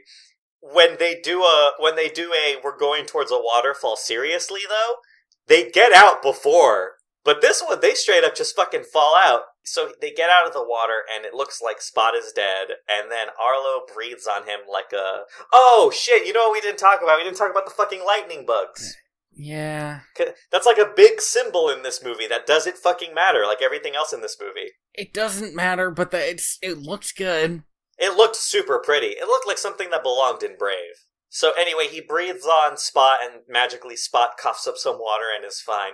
I kind of wish what had happened, and I watched that and I thought, well, that was stupid because he didn't perform CPR, and he couldn't be expected to. But if he could perform CPR, then they shouldn't have had him cough up water. I wanted him to pass out next to him and then wake up with it turning out Spot is fine. That's the only way it made sense for me for that to work. What I would have done, because I had a similar thought, I was like, oh, both of them are going to wash up, and then they're going to be saved by the human man that they saw earlier. Because they introduced him like Chekhov's human man. And if you leave a human man on top of the mantelpiece, he's going to be fired by the end of the film. But no, he just breathes on him and he's fine. Oh, I do want to point out, just because, just to point it out, that in this movie, the dinosaurs don't really have lips. And in the next movie, they do have lips. They have very human lips. Just an artistic choice that both of these movies made, and I think they're both wrong. I don't know what right is. To be fair, dinosaurs probably didn't have lips. Some of them maybe did. You know, I guess that's the big question. Right? That to me, that's what I want to know. Did dinosaurs have human lips? Because if so, they're canceled. No, I'm sorry, but it's so weird to see dinosaurs. Remember when I said I wanted to learn about real dinosaurs? I lied. I lied. Fuck it. But to be fair... how else do they make out? Well, we'll talk about that in the next movie. So, here, Arlo and Spot get to the top of the mountain, and at this point, I realize something. He fell into the river, and the river washed him up the mountain, up a waterfall, and then back down the other side of the mountain? I don't know what to tell you, man. They meet more people. They meet the old man, and there's like a mom and 2 kids. And they have white hair. They all have white hair. Well, and the kid has, like, white in his hair. It's from the stress, man. It's hard. I guess, yeah. It's hard being a human in a world with dinosaurs. We kind of talked about this scene already, but... The implication is that these 2 people are his parents, but that doesn't make any goddamn sense, because I don't think that is the implication. He doesn't look like these 2 people. It's definitely implied that, like, they are willing to take him in and take care of him. Right. As... The humans don't talk in this movie. They don't. But the fact that they howled at each other, I think Spot probably has some kind of lost howl. Yeah, like, I'm looking for home. Right. So, Spot and these humans reconnect, and they have, like, a loving moment. And then he goes back to Arlo, and Arlo's like, no, you gotta go home, Spot. Go on, get out of here! Throws rocks at him. What are you referencing if it's not Air Buds? See Spot run! See, I don't think I saw that. Oh, dude! I feel like we have both made this reference before. Have we been referencing 2 movies that just had the same scene in it? See Spot Run is a fantastic movie that we do have to watch. I'm not sure I've ever seen a dog movie that I would call fantastic. I vividly remember really liking this movie. It was a pretty good comedy. A bull mastiff. It's a big dog movie. It's a big dog. It's more like Beethoven, I guess, than Air Bud. Reception. The film received negative reviews. Well, I liked it. Okay? God, we really don't want to talk about this movie, huh? So fucking Spot leaves, okay? Yeah, Spot leaves. Spot goes home. He goes with people. Arlo goes back home. This is the point where I find out that Arlo's dad's name was Henry, because Arlo's mom sees him in the distance and says Henry, ? And I was like, who the fuck is Henry? Do you know what I hated about that scene? Is that Arlo looks nothing like his dad? It's that he's like a quarter of his size, but ultimately it's because that's from The Lion King, but it made sense in The Lion King. Yeah, so here's the thing, right, is that Arlo should have come home grown up, all grown up. That would have been something. It would have been a movie! But also, her husband is dead, right? Her husband's been dead for a while. She doesn't know that her son is dead. He's the one she would be keeping an eye out for. That's the thing, right? Is if at the beginning of the movie, both Arlo and his dad got washed away, that line would have made sense. It really does make me think like he wasn't dead for most of this movie. Yeah, I think it's what it feels like is in that beginning scene, Arlo gets washed away while chasing the critter. And then later they said, but what if his dad got washed away? Wouldn't that bring more to the character? Man, this movie's boring as fuck. What if we killed his dad? What if we killed his dad? Ah, Jesus. This movie's so boring and bad. And we gotta do something. What if we just teabag this dinosaur some more? What if we just really fucked this dinosaur up good and let him stay a child? Anyway, I knew that this movie would end with the whole making his mark thing. Yeah, they really spell it out at the beginning of the movie, but the thing is by this point, you really don't want him to. But here's the thing. From the point of view of his family, he didn't really do anything. He hasn't done shit. He disappeared. He didn't end up helping on the farm, and he came back, and they're all happy about it. Absolutely. Of course, they love him. But he didn't accomplish anything. He didn't do his chores! Honestly, I think he did accomplish an okay amount. He got Spot back to the humans. He helped the T-Rexes. He helped strangle up some longhorns. He killed 4 pterosaurs. He killed 4 people, and you know what? In a few years, that's going to come back to him in his dreams all the time. All the time. He's never going to forget it. He's going to hear their screams. But from the point of view of his family, he was just gone. And we don't even get a scene where he's, like, not afraid of the chickens anymore. Right? That's the thing, is that all we see... He gets back home, he puts his muddy paw print. We never find out who the bad dinosaur is. Roll credits. Fuck this movie. Yeah, dude, here's the thing. When Spot goes back with the humans, I cried. Not because it was a good scene. They didn't earn it. I cried because they had a really well-placed piano key. And I have a Pavlovian response to just a nice, subtle piano. I just started crying. I was like, why am I crying? This isn't sad. I don't care. I'm crying because I've been trained to do that. But I didn't feel anything. The tears were real, but the emotions were salty. Neither of these movies made me feel any strong emotion, which is bad. It takes so little for me to cry at a cartoon movie. A well-placed piano got me to just instinctively do it. But this is nothing. This is nothing. This is a movie with no goal, no purpose. That it looks really pretty, and obviously a lot of people with a lot of good experience and skill put a lot of work into it. But that kind of makes it worse.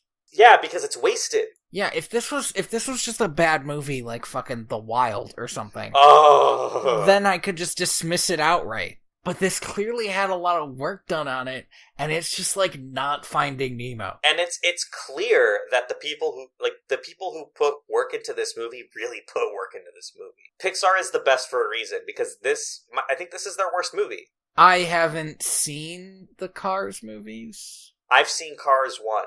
There are 2 more. Yes, but I do think that... And a plane one?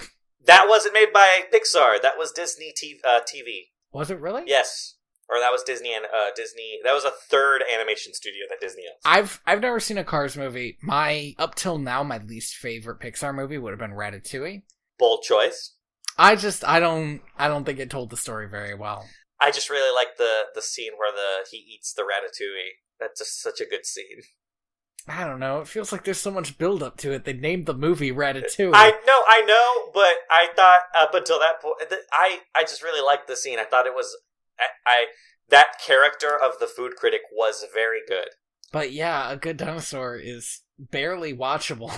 But you know, I have to say though, I've seen part of Cars 3, and it's ugly. It's the thing. It's ugly, and I don't think it has a good plot. Alright. Which makes it worse than A Good Dinosaur, because A Good Dinosaur is pretty and has a bad plot. But nobody gets strangled in Cars 3. You know what I don't know? I will say this, and it's that I forgot about the Cars movies when I said this is the worst Pixar movie. But this movie is for no one. I wouldn't show this movie to a kid because there's just scenes in it that are too raw. I wouldn't show this movie to an adult because it's boring as fuck. I think the only people who should watch this movie are the people who currently work at Pixar, so that they can look at it and go, amazing rendering does not make a good script, and you're going to learn that lesson by watching this shit today. I think Ed Catmull stays up at night thinking about this movie. You don't think he's got other shit to think about? Not anymore. Let's go back to the year 1990. Computer-generated images are kind of at the point where they're being used viably to produce special effects in film. 4 years later, 2 things happen. One is that Pixar's feature film, Toy Story, was released, completely computer-generated, and it was an amazing award-winning film. And the other was that Jurassic Park was released, a movie that was able to blend animatronics, live action, and photorealistic computer-generated images to create what was considered at the time to be an amazing experience featuring dinosaurs. Disney had been talking about making a dinosaur feature film since the late 80s, but it was postponed after the release of The Land Before Time. That makes a lot of sense. Actually, it kind of doesn't. Because as you say that, I think, they don't want to rip off Land Before Time. And then I thought, but shouldn't they have? I mean, at this point, Disney was in the middle of their renaissance in the late 80s. So they had other projects that they really wanted to focus on. But by the 2000s, they were kind of running out of steam. The success of Toy Story made the CEO at the time, Mike Eisner, say, you know what? Let's put together a complete animation computer graphics team, and we're going to make our own computer-generated film. And what we ended up with was Dinosaur. Yep. Dinosaur. I remember enjoying Dinosaur as a kid. You know what? I remember kind of enjoying Dinosaur as a kid. I think even at the time I thought, it's not as good as I would like it to be. I remember watching it as a kid and thinking it's not as good as The Land Before Time. I really liked, I think, Land Before Time too. When I say The Land Before Time, I think I mean 5, which was my personal favorite. I actually don't think Land Before Time is holds up very well, but there are maybe a couple of them that do. I think the original Land Before Time is definitely like a beautiful movie, which is a weird thing to say because it's kind of an ugly looking movie. The dinosaurs in that movie look very gross. Yeah, they do. But it's captivating. It definitely captures the mind. We start off looking at a dinosaur fetus. With this, I almost forgot about this. It's not even in my notes. But there's some, terrible narration that tries to open and close this movie. Yeah, there's a framing device that is, sometimes small things make big changes, which is crazy, because this is a movie about big things making big changes. I assume they made this movie, and then last minute somebody was like, what if we had the mom say some stuff at the beginning and end to, put a pin in it? And it didn't really work. I think, going back to, the Animal Planet idea, I think somebody thought this movie needs a narrator. So here's what I'll say, and it's that this movie originally wasn't supposed to have any dialogue. It was supposed to be exactly that idea that you said. Okay, that makes sense. And then they didn't do that. And I don't know what answer is right. Which would be worse. Because while what we didn't get sounds bad, we know that what we have also sucks ass. So that's true. It really is kind of a Sophie's choice. I have the problem here that I spent a long time caring a lot about dinosaurs. Yes, same. And have a general idea how they work and also how groups of animals work and stuff like this. Yes. And so what we got was so unrealistic as far as dinosaurs go. Or just even pack animals in general. Right. And so would have made kind of a bad pseudo documentary movie. Yeah. But also did not work very well as a Tarzan the Ape Man movie.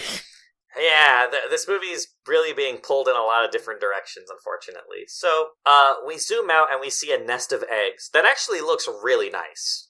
The backgrounds in this look so good that I wonder if they're photos the dinosaurs have been superimposed onto. The world looks so realistic that it makes me think it's real. Hey, Tony, you spoiled my surprise. Yes, I did. As it turns out, this movie is not completely computer-generated images. All of the backgrounds were shot live-action footage on location. That's kind of amazing. But also bad. Yes. Because that's the best part of the movie. It's unfortunate because you think in your head, oh damn, these dinosaurs look like shit, but at least they nailed the backgrounds. But then you find out that they kind of cheated. Well, the dinosaurs don't look altogether terrible. I mean, for 2000... They look awful. Yeah, I thought they looked kind of plasticky, and I wish some of them had feathers. I wish some of them had feathers as well, but my problem is that they have human eyes. All of them have human eyes. Yeah. And human lips. Yeah. And it's weird. It's so goddamn weird. It's very obvious that they hired somebody to tell them what dinosaurs are supposed to look like, but then they quickly just said, fuck it, we need to give them human eyes. We need them to have human eyes and lips so they can kiss. Stop, don't say it like that. It's weird. It's so weird. It's very frustrating because, like, that's what they did. They recorded all of this live action footage on location, and then they superimposed the computer-generated dinosaurs on top of it. And the problem is that it looks worse than Jurassic Park, which is a movie that came out 6 years before. And part of the reason it looks worse than Jurassic Park is the dinosaurs don't look like they fit into the scenery quite right. Probably because they're superimposed onto it. Yeah, and in Jurassic Park, they had puppets and animatronics for close-up shots. Right. And for kind of a lot of the big, complex scenes that they just couldn't quite do with computers. The problem that this movie has is that the dinosaurs, in some scenes, aren't lit right. In other scenes, don't look like they're interacting properly with the background. It's frustrating, because every time a dinosaur shows up, it ruins my wallpaper. So this egg gets, Kidnapped. Well, first, a Carnotaurus, attacks this herd of creatures, and the mom crushes all of her eggs and runs away, which... bad mothering, really. Real bad mothering. Then the Oviraptor steals the egg, and then we have a very long montage. A very long montage in which it is revealed that this is the sturdiest egg in existence. It's because this egg is a prop.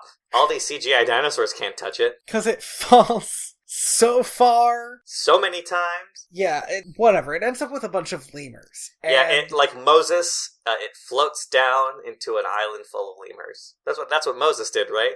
Yep, pretty much exactly. The lemurs are such a weird part of this movie, though. Not only did they never live among dinosaurs, I don't think scientists ever thought they did. Nope. So it's so weird.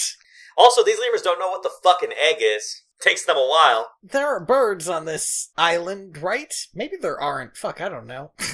As I say that, I think... Actually, I don't know. What the hell would lay eggs that would be on this island? Maybe Fish. it's a mammal-only island. You're right, fish. But fish eggs look different. Fish eggs do look different, but they're still eggs. I guess maybe they thought it was just a weird-looking rock, but wouldn't they just say, "What? Oh, weird-looking rock fell out of the sky"? There's a lot of rigmarole about this egg. They have no idea what this egg is. Also, as soon as the mom started talking, I recognized the voice. Yeah, I recognized her voice too, and I realized it was Aunt Josephine from A Series of Unfortunate Events. I know! I was blown away.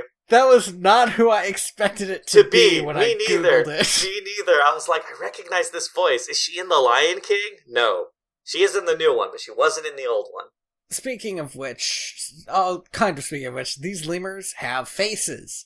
And their faces are bad. These lemurs look worse than the ones in Madagascar, is what I'll say. This is probably the most uncanny valley this movie gets. Because these lemurs make human emotions on their faces. Yeah, and they do it bad. It's okay that the dinosaurs are really bad at making faces. Because they're dinosaurs? Yeah, and their faces aren't supposed to move like that. So, we get a screen full of lemur ass here. I didn't need. At which point, the mom lemur is like, "Hurry up and kill the baby, Dad." I mean, I think she's calling us bluff. This is some real King Solomon shit. I don't want to look up the evolutionary history of cloacas. But I'm fairly sure dinosaurs didn't pee. 2 times in this movie they make a baby peed on you joke, which is not great. With the same character. Literally the lowest hanging fruit you can go for. Also, there's a blonde lemur here, and I was confused as to why only one of the lemurs was blonde. We do find out later why he's blonde, and it's because he's a piece of shit. Is that a reason? No. No, it's not, Tony. Yeah, he sucks. He's the worst character in this movie. He sucks, and they play it for comedy, but they kinda shouldn't. They really shouldn't. Yeah, this fucking lemur is a piece of shit. So, it grows up to be an iguanodon, imagine that, living on this island full of lemurs. At this point, we get to the weird sex stuff. The weird sex stuff. Not the weirdest sex stuff we've ever seen in an animated movie. But isn't it a crime that I have to say that? Right? And I will say, it's definitely got the largest amount of players. I was very worried, briefly, because I did remember this movie. I remembered that there was a girl dinosaur that he falls for. I was briefly very concerned that there might be sort of a romance with a monkey. It is implied, though, right? Yeah, there's nobody there for... Nobody wants to fuck the dinosaur, which is my new dance, fuck the dinosaur. Also, let's talk about Aladar's name. This movie is filled with terrible names. I don't get these terrible names. They have no rhyme or reason, except for one, but it doesn't make sense. Bruton? Yeah, he doesn't backstab anyone. What the fuck? I kind of don't get Bruton's characterization, because he always seems mad. He's the most evil-coded motherfucker. He looks like he's gonna betray Crone, but he doesn't? He doesn't. He becomes a hero. Yeah, and he sacrifices his life for the outcasts, and I don't get him. Why did they name him Bruton? It really throws you for a loop. Why is it every time Crone says something, he's like, "Good, fine"? What the hell is that about, dude? You know what it is that I guess Bruton understands that Crone's kind of a shitty leader. We'll get to that later, but, I don't think Crone's as bad as the movie makes him out to be. I think he's worse, but we'll get to that. So anyway, there's a lemur mating ritual or whatever. Then the meteors start hitting. And, here's the thing. I don't think meteors hit as often in dinosaur times as people think they do. And here's the thing, right, is it was just the one, and it was kind of a big deal is the thing. But here's the other thing. I'm going to walk you through some basic shit here. I will say that there are numerous upper atmosphere impacts with space debris constantly. Most of them burn up. Occasionally one of them is very big. A couple of years ago, there was a recorded asteroid that burnt up in the lower Earth atmosphere and caused a pressure blast. We're talking about the 2015 Russia one? Yeah, and here's the thing is that was a fairly small chunk of rock that blew up in the upper atmosphere with the force of about 200 nuclear bombs. Hey, that sucks. That sucks real bad, and it didn't even touch the ground. This rock straight up fucking hits water. The moment it did that, it would have instantly ignited the atmosphere. That dinosaur and those monkeys would have been either incinerated or in space. Which would have been a better movie. Monkeys in space. It would have been a shorter movie. But it would have been better. But the meteors strike, they destroy the island, all the lemurs die. All those lemurs that just got laid, rip in pieces, man. I have an issue with this. I did not have much of an attachment to the lemurs. Same. None of the lemurs we met died. But all the ones that got fucked did. And nobody is putting a ton of emotion into their performance at this time. So, there's not the moment where you're like, holy crap, everybody just died. It's more like, well, I guess we're moving to the next part of the movie. Yeah.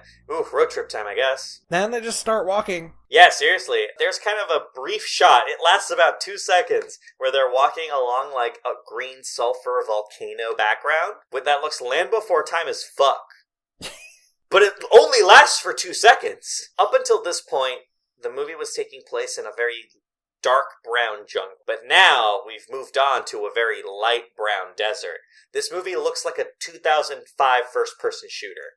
It is frustratingly shittily colored. It's desaturated and cloudy as hell. And like a 2005 first-person shooter, sometimes the frame rate drops to 10 for no reason. Did you notice that? No, I don't notice the stuff like you do. Dude, I legitimately thought that my computer was my internet connection was dying. I paused the movie and I went and I checked my internet connection. I was like, no, my internet connection's fine. It's actually doing really good right now. And I rewinded the movie, pressed play again, and it slowed down again. It does it 3 times in the movie, where the frame rate just drops. And here's why. Because I realized why after I found out that this is computer-generated images superimposed on real-life shit, right? It's because they wanted to do scenes in slow motion, but they didn't shoot the live-action footage with enough frames to do it. So instead of just not doing it, they just had the movie run at 10 frames per second 3 times. That is fascinating. It's rough, man. It frustrated me like a motherfucker. So they're in the desert. They start getting chased by these Velociraptors. Are they also velociraptors? They are also velociraptors. Hey, man, guess what? Every dinosaur we meet in this movie, we've met in The Good Dinosaur. I really fucking wish movie makers would use any other dinosaur than Velociraptor. I'm sort of shocked that it's so overused. You gotta blame Jurassic Park for that. Which is funny because they're not even velociraptors. Those are Deinonychus. No, those are like Utah raptors. Oh, right? yeah, that's right, the Utah raptors. I think they're Utah raptors because they have the big claw. I thought the Utah raptor didn't exist when the Jurassic Park movie was made, though. Like, they didn't find it yet. I don't know. They just happened to find one that was the same. That just looked like it. Like, oh, this is the Jurassic Park one. Oh, shit, we found it. So they're running away from these raptors. They end up smacking right into a herd of Iguanodon and of iguanodon and some different kinds of Parasaurolophus. Parasaurolophus. There are some sauropods in there. Just a lot of creatures. Yeah. Okay, they're all moving as a big group so they don't get picked off. I love this because before we meet them, this large cloud of dust rolls in as if it's being generated by all of this herd, but usually the dust ends up behind the herd. What I noticed at this scene was like a very undersold meet cute. Right? I was like, oh dude, that's a love interest. Where, like, he, like, bumps into his future love interest. They rub faces, man. And if then, you ain't rubbing, you ain't racing. Nothing happens. And she just leaves. She doesn't speak a goddamn word until we're halfway into this movie. Sorry, I do need to go over the names of the characters we have met. Aladar is our lead. He's an iguanodon. Pleo, I believe, is the blonde lemur. Zinni and Yar are Aladar's mom and his mom's dad. And Suri is the young female, the kind of teenage girl lemur. And the reason I'm saying this is so that you know that we know what their names are, but we're never going to talk about them again. I definitely know what their names are and did not immediately forget them again. Those are definitely names that I remember from this movie that said them enough times for me. Did they? I think you're being sarcastic. I did not realize that Aladar's grandfather had a given name. I had to look it up. He's referred to as Dad a lot. He's only referred to as Dad. Great. Why don't you tell us the names of the dinosaurs that he meets right now, because I don't remember those. Okay, I do remember one of them, and it's that they meet a brachiosaurus named Baleen. Get it? Because she's big, like a whale.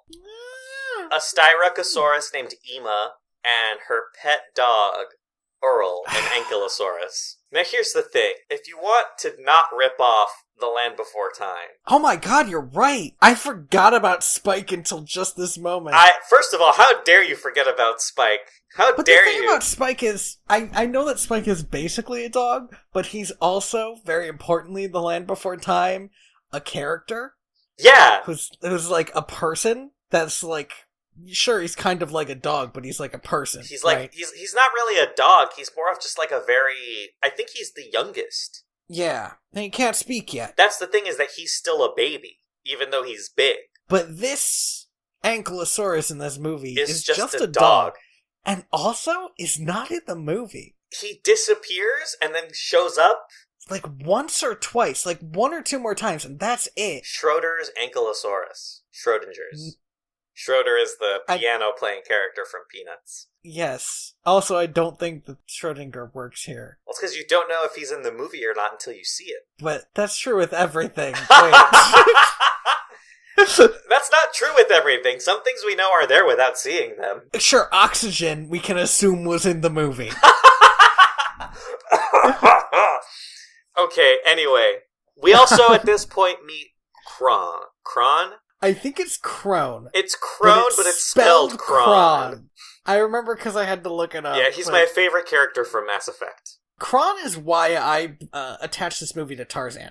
Oh yeah, he's just Kerchak, but shitty. He's just a bad Kerchak. He's Kerchak if Kerchak was bad at his job. My problem is, the shit that happens that makes Crone bad at his job could have happened slightly differently, and then Crone would have been good at his job. You know, we're about to get to the water bit. Yes. Well, I mean... And we could talk about it when we're there, I guess. You know what, why don't I just say this now, though? He should not be Neera's brother. Oh, it's weird that he's Neera's brother, right? He should be her dad. He should be either her dad or, like, her betrothed. As her brother, he is fucking weird. He is so, like, touchy-feely with her in a way that brothers should not be in anything. And also, he forbids her to get near Aladar, and like, I have sisters. That ain't gonna fucking fly. Right? Oh, he'd get the shit beat out of you.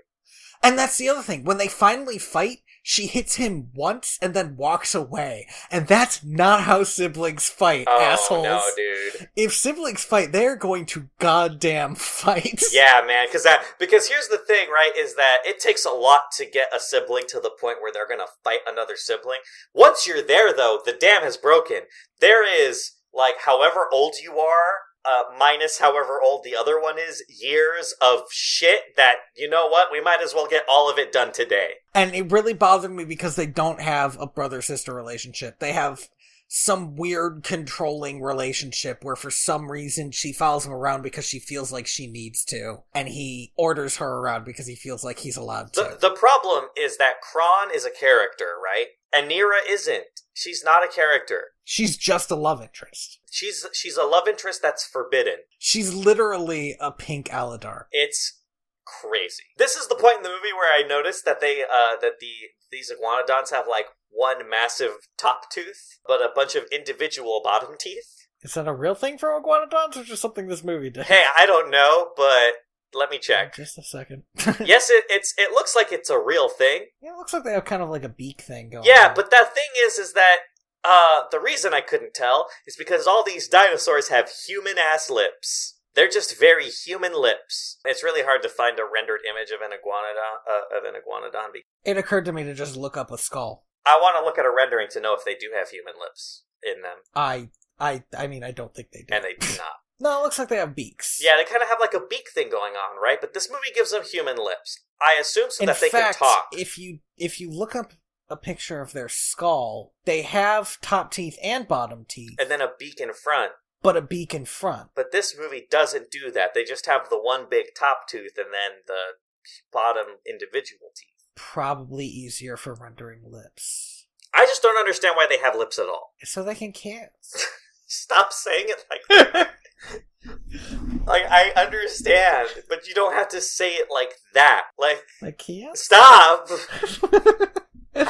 I am having a very visceral reaction to this.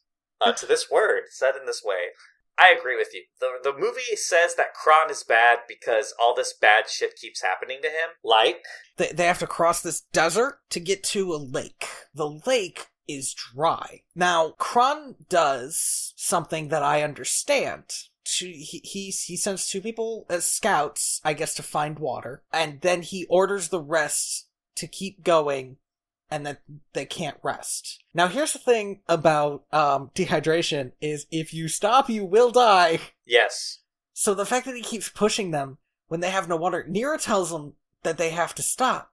They can't stop, they'll die. They can't go back, they have no water. They have to keep going and just hope for the best. They have to keep going and hope that there's water somewhere. Yeah, Kron makes a very hard decision that nobody should have to make, and they're mad at him for being the one who has to make that decision. That being said, the fact that no one organically thought to dig is a little bit weird, but if there wasn't water, he would have been making the right decision. So that bothered me, because that's like, oh, he's so bad at this, he's doing, but he did the thing he probably should have done. The thing that makes Kron a bad person is that when pushed to make a decision, he seems to always go with the conservative one, and refuses outright to consider any other option. He really loves being in charge, or he doesn't like the idea of anybody else being in charge. He doesn't want to share power.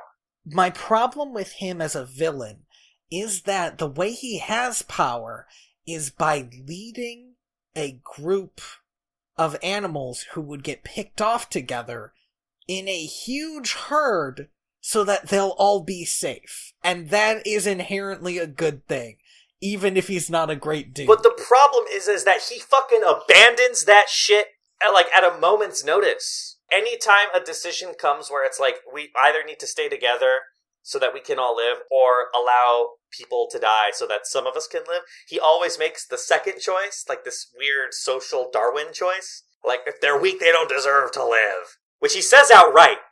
To be fair, this is probably more regular Darwin than social Darwin. No, this is social Darwinism, right? Because we know... I know, but it's dinosaurs, though. Know how pack animals... And the reason it's social Darwinism is because he's making the choice to do it. Because we know how pack animals Act! That's the thing, is that we know how pack animals act, and they act in both of these ways. At the end of the movie, Aladar and all the other animals stand up to the, Tyrannical raid. No, the other guy. The dinosaur, you mean. The Carnotaur. The Carnotaur. They stand up to the Carnotaur and, like... Carnotaurus. They just don't get eaten by it. They just yell at it. Yeah, they sort of intimidate him into backing off. Because they're such a big group that he would probably die before he could eat anything. And kind of my biggest problem with this is that Crow definitely seems like a guy who would love being able to do that, and I don't know why he doesn't. Because some of these creatures would not get eaten by this thing in a group. It'd be fucking impossible. You just can't. Some of them have horns and spikes, some of them are huge. And so the thing is that classically, pack animals like this, what they would do when they're being harassed by a predator, is that they put all of the young in the middle, all of the elderly dinosaurs around the young, so that if a predator does get through, they just eat an old one and not a young one.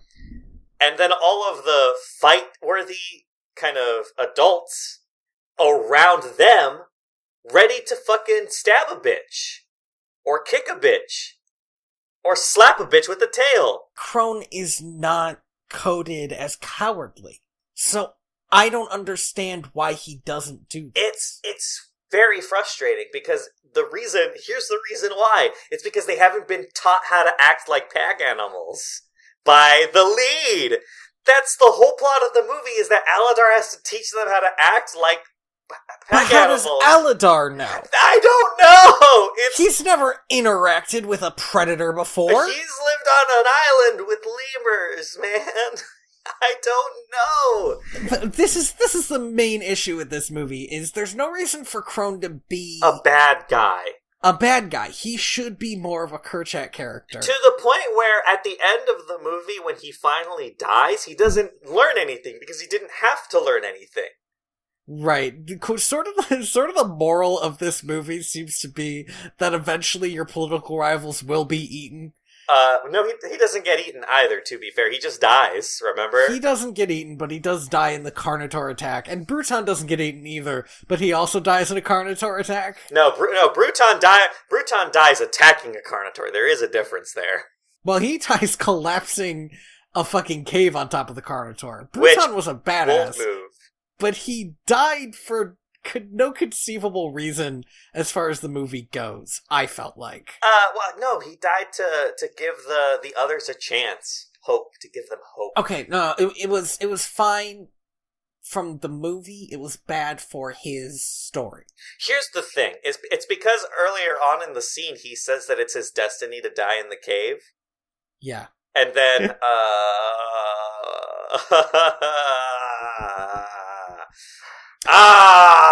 what's her name? Pleo. No, Pleo's the other guy. Pleo's the boy. No, I think the boy is Zinni. I think I got the names backwards. Okay, fine. Okay, Pleo is the mom. Okay. Yar is the dad. So it's Pleo. Zinni is the shit heel. And Hayden Panettiere is Suri. Hayden Panettiere was in this movie. What the fuck? I know, right? Why? I don't know, because she was a kid and she could voice a kid. Oh, I guess so, huh? Yeah, that's right. I forget that Hayden Panettiere wasn't always a teenager in horror movies. Here's the thing, right? Is when he died, I thought Aladar was going to dig him out, and Aladar was going to be like, "Come on, we have to keep moving." I thought you said it wasn't your destiny to die in this cave, and he was going to look at him and go, "No, Aladar, it was my choice to die in this cave," and then he dies. But instead, he just dies, so it's whatever, I guess, man.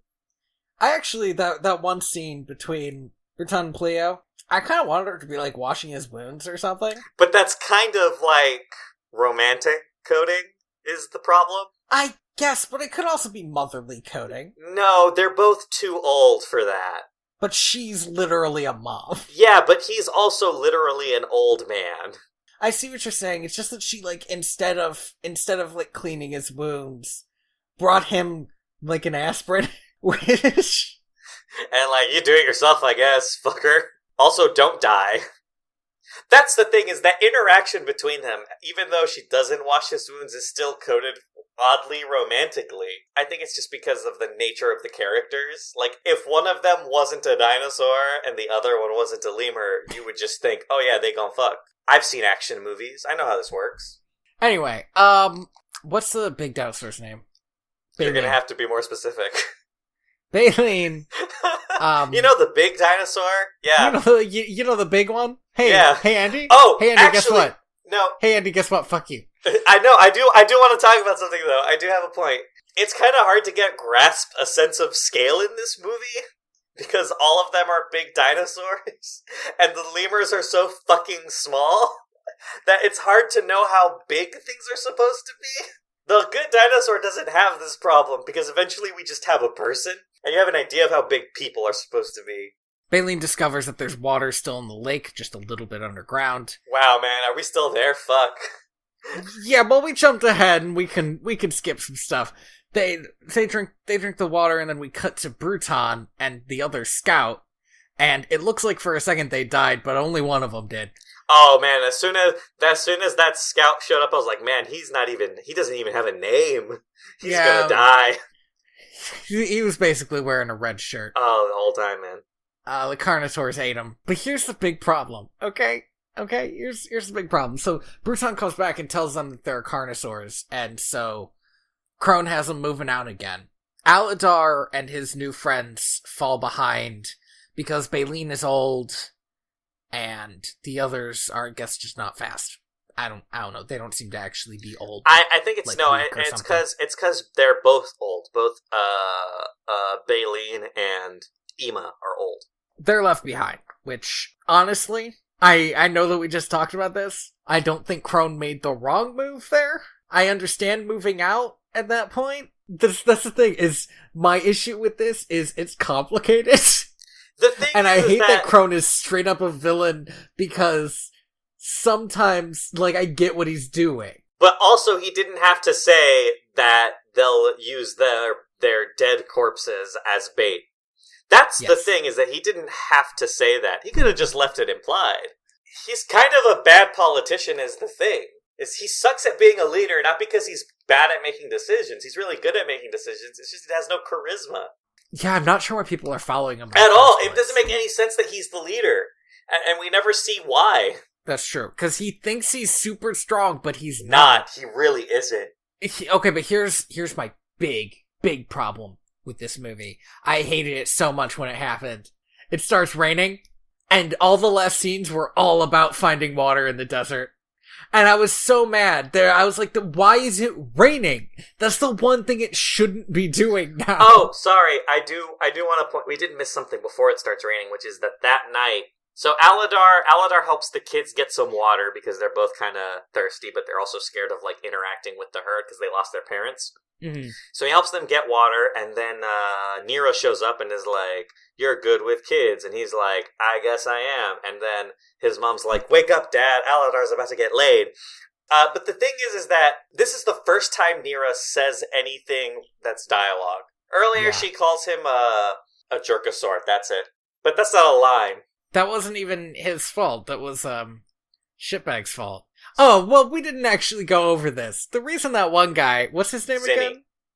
The reason Zinni sucks is a shitbag is because his whole thing is that he's one of those guys that yells insulting things at women. He catcalls and harasses women because he thinks that's how you get some.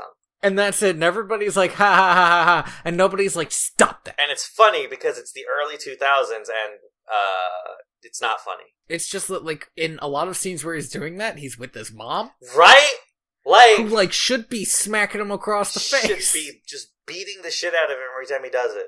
Aladar asks Nero why she follows her brother when she doesn't agree with what he does and she's like, well, I can't not follow him, and it's like, is that it? Is that all? Is that literally your fucking reason? That's not a reason. Like, we just met this character and already the movie's like, no, she's not a character. Sorry, oops. We let her have lines before it was her time. Oh, and this whole time that they're talking, Kron is watching them. And he's like, I can't believe my sister's gonna get laid. 100% the weirdest brotherly thing to do. Right? Nothing says I'm your brother like watching your sister have a meet cute. If this was a father or a love interest, either of those characters could have conceivably had a problem with her flirting with somebody. It makes sense for them to be brooding on a mountain watching it happen. But when it's the brother, it's weird. As a brother, I think the thing you do is look anywhere else. Is you go, ooh, gross. It's weird. I have so many problems with Crone as a character. He doesn't make any sense to me. So now we're at the ring. Yeah.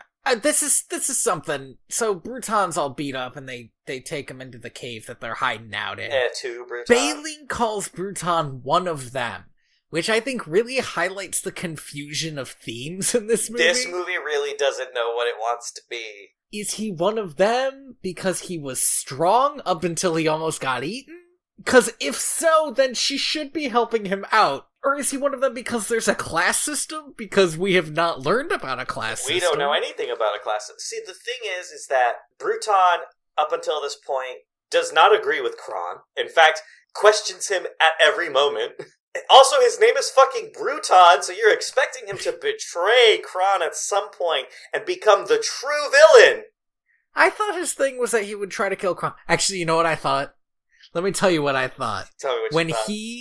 When he and the scout went alone... Oh, did you think he was going to kill the scout? No. Damn it. I thought he was going to have the Carnotaur kill him, though. Oh. I thought he was going to be, working with the Carnotaur. Right, same, but that would also, I think, that would add some complications to the social structure. That would be very complicated, but also, I would understand the villain. Man, we're actually halfway into this movie. Yeah, maybe a little bit more, because we already had Bruton die. Yeah, well, you already had Bruton die. So Bruton's all mad because he's all weak now, and he's like, oh, I'm gonna die. And then the mom comes and is like, we are who we choose to be, Sim Bruton. And he chooses to be dead. Sure. Also, there's 2 Carnotaurs, and one of them definitely dies, and then the other one just leaves. So, this Carnotaur, when I saw that, I thought, okay, so this Carnotaur only wanted some food so that it could survive. And now its mate is dead. Now he wants killed by that very food. This time it's personal. This is some John Wick shit. These outcasts decide to continue walking into the cave because on the other side of the cave is a Carnotaur. They get to the end of the cave and Aladar has like a mild breakdown. He freaks out for no fucking reason. There's a goddamn Brachiosaurus in the room. Right? And she has to remind him, right? Like, hey, excuse me. And he's like, I can't knock down this wall. What? And she's like, I'm 30 feet tall, you dipshit. Ugh. So they break down the wall, and on the other side is the Great Valley. They made it. I mean, the mating grounds. Right. It's the Great Valley, but it's the Great Valley, though, so... But it's the Great Valley, basically. It's just the Great Valley. It even has the same thing, because the thing is that in The Land Before Time, if I remember correctly, when they get... 40 feet tall. When they get to the Great Valley... What? What was the answer? Sorry, I said the Brachiosaurus was 30 feet tall, then I googled it. Oh my god, Tony, stop going to the dinosaur wiki. They're so big. They are, we knew that! They're dinosaurs! They're all big! Not all of them. Some of them are very small. The Great Valley. Right. In The Land Before Time, when they defeat the shark teeth, what they do is they cause a cave-in at the entrance to the Great Valley, which is what happened in this movie, except in this movie it happens before they get there. Wait, so is it the same valley? No! Is that over there the cave-in that they caused? Oh, so if you just look a little bit to the right, The Land Before Time is happening? Yeah. No, it can't be because... That's illegal. In this... That's copyright infringement, Tony. No, it's because in this movie we find out that Baleen is the last of her kind. Wait, do we? Yes. I thought I saw some more earlier. No. The whole... Baleen's whole thing is that she's the last of her kind, and that's why she's an outcast. Okay, because before I could have sworn I saw more of them, No. but also later there aren't any, and I was like, where the hell did all the sauropods go? All of the herd is just like the duck-billed ones, right? Iguanodons and the duck-bills. That's it. Oh, and there's some styracosauruses. Yes. Huh. Okay. I didn't get that at all, but okay. She says it when you meet her, and that's it. And that's the thing, is she never says it again. That's all you get, man. By the time they get to the Great Valley, you realize, oh, the apocalypse happened when that asteroid hit. That's why the Carnotaurs were acting so viciously, as they were driven out of their former feeding area. Then this is just the Land Before Time. Again, I know! It just keeps being the Land Before Time. But that's the fact that they're not going to the nesting grounds because of the apocalypse means that it's insane that they ever left. The nesting grounds is a tropical paradise and nobody should ever leave it. Why would you ever leave there? Well, we're not having kids at this very moment. That doesn't fucking make any goddamn sense. We don't have any kids, so we're gonna take them across a desert. Right, we just had our kids, so we're gonna take them across the desert. And then by the time we get there, they'll be all grown up and ready to have kids, and they can come back like butterflies. I think we talked about butterfly migration on this podcast already. Oh, have we? My first question is why. My second question is, yeah, I believe it. I think the reason why was that I was super crazy into butterfly migration for a little bit because I found out it takes them 4 generations to do it. Are you fucking serious? That probably was my reaction when you said it the last time. It's 2 on the way and 2 on the way back. Why did they even do it? Yeah, the monarchs do it because they get poisonous when they do it. Because they have to eat the milkweed. But then I don't understand why they leave, necessarily. It doesn't make any sense to me, and I'm sure somebody knows something about it, but I doubt anybody really understands it. Aladar sees it on the one side of the cliff, so he goes back to tell everybody that he's got a safer way in. And this is the last time I'm gonna say this. I, again, don't think Aladar's necessarily right, because only a few dinosaurs at a time would be able to get through that cave. It'd be like a very easy choke point for them to be picked off by predators. Except there's only the one predator. I was thinking that once that second Carnotaur died, that first Carnotaur would team up with the Velociraptors, which would have made the last scene a little bit more climactic, because the thing is it's only one of them. Like, what's it gonna do? Well, Aladar and everybody intimidated, and that, works, and it goes after her. So I want to talk about what Crone does when he sees there's a huge cliff they have to climb. Tomorrow. Is he tries to make a couple of kids do it. And I understand why that's evil. I also understand why it's good. Okay. Now wait, because you'd want them to go first so that you could catch them, because you want somebody behind the kids.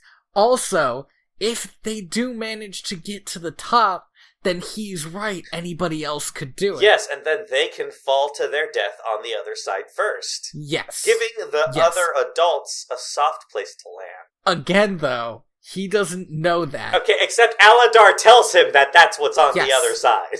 But first he does this before Aladar says that. True. Crone consistently makes the best decision for what he believes his options are. But then, when another better decision shows up, he says, fuck you. Then he refuses to consider. I've already made my decision. That's what makes him the villain, but they keep on trying to make him the villain for making the decision in the first place. Yeah, again, the problem isn't that he made a decision. That's his job as a leader. This movie's kind of poorly written, is the thing. Yeah, it's kind of a mess. Also, at this point, here's another thing that's poorly written about this movie. All the other characters, they don't get to be here for the end. Oh yeah, there's this whole climax happening, and on the other side of that climax is the Great Valley, where all the other characters are just chilling. And it would be funny if they cut to all the other characters just chilling, but they don't. Right, well, they're having this big epic fight, and then just cuts to just all of them, sitting in the lake, how nice. I wonder how Aladar is doing. I hope he's okay. Cut back to this epic fight. Okay, well, Crone near a headbutt something like we talked about before. It does not evolve into a brother-sister fight. She decides to join Aladar, and the movie frames it as being dramatic. The problem is that she already agreed with him earlier. There was in no way where this was dramatic. She has now made the choice that following her brother just because isn't good enough, and she should follow the person she agrees with, is what happened. But also, what she doesn't do is, fight with her brother about it. Which is, again, what makes it seem like they're not siblings. Because I don't see how this happens where they're not shouting at each other or attacking each other or something. Yeah, this feels more like a breakup with the shitty ex. Yeah. Then the Carnosaur shows up. And again, it's just one. It's just one. Everybody stands together and it's like, maybe I can't fight all these guys. But it sees Crone climbing up the thing. And it's like, fresh meat. Okay, but here's the thing. Crone should be safe there because there's no way. Do you know what Carnosaurs are famous for? No, please tell me. They're famous for having arms that are smaller than T-Rex They're arms. very small. They're so much smaller. They're about as small as that snake that we talked about earlier. Very teeny. Barely even there. I cannot picture how it is something with 2 limbs and nothing else is gonna climb a sheer mountain wall. That's the thing, is that Kron is having such a hard time climbing this cliff face, and that Carnotaur is booking it, man. It is moving so fast for something that only has 2 legs. Kron dies, and looking back, I'm not clear why. I think he gets bit. No, so the Carnotaur bites him from on the back, lifts him up, and throws him, which is insane. He does not have the neck strength to do that. That's not how neck work. I don't know if you've ever tried to lift something mildly heavy with using only your teeth, but you don't get very far. Wait. I got a water bottle here. Okay, is it full of water or is it empty? Because I feel like... It's full of water. Alright, okay. Tell me how hard it is. Oh, that sucked. That sucked a lot, Cool, now actually. imagine it was a small child. It mostly sucked on my teeth, but, not great. Now imagine doing that to a teenager. I don't want to. Well, I'm not saying do you want to. I'm saying that that's what happened in this movie. Oh, this is the second point where the frame rate drops like a motherfucker. Okay, yes, I did notice this. Aladar and Nira show up to save Kron, but they're too late. He's already dead. Aladar pushes the Carnotaur off the cliff to the sheer drop that he said was there. The Carnotaur, at 10 frames a second, tries to bring him down with him. So here's the thing that bothered me about how quickly Crone died. Aladar keeps getting bit by these fuckers. Seriously, and he's just fine. And he's fine. His, tail is a little red from the last time this happened, but he's fine. Aladar does not have nearly as much battle damage as Arlu. Oh, so here's the thing, is that the Carnotaur, tries to drag him off the cliff, but then doesn't. Yep. So I don't understand why we had to have slow motion. But Kron, villains don't learn lessons in Dinosaur. They just die like men. Aladar basically makes out with Nira above his dead body. Honest to God. Yeah, time to use those so lips weird. that we've had. Hey, I know your brother, dad, boyfriend just died, but what if we made out a little bit right now? This is the second meat eater I've killed.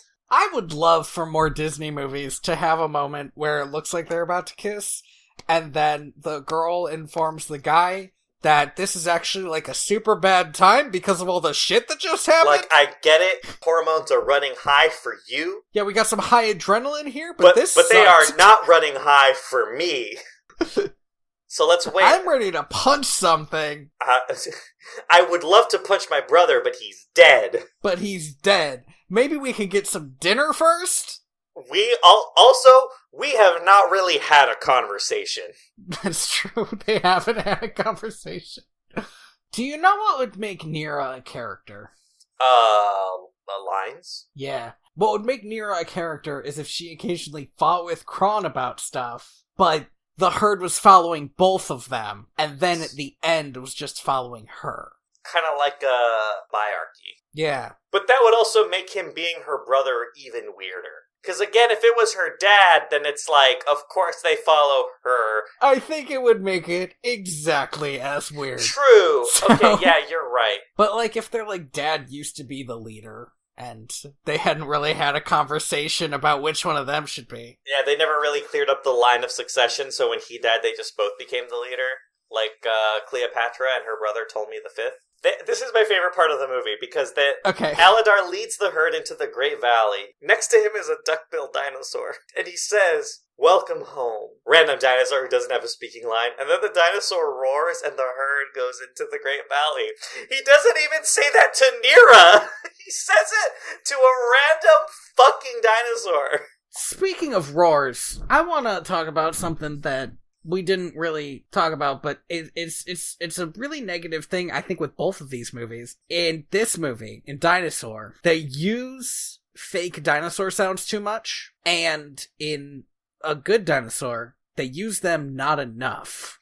Yeah, they only use it like 3 times, right? Where, like, what the hell is his name? Arlo? Yeah. Howls, and it sounds like a human making a howling sound. Yeah, because that's just the voice actor howling. Right, but I feel like it should sound like a dinosaur. Yeah, it should have been more of a, like, dinosaur noise. But, like, in this one, there's a lot of, like, dinosaur-sounding noises where I don't think is necessary, especially every time we see the Carnotaur, they're growling, which a predator doesn't do at its prey, because that would be dumb.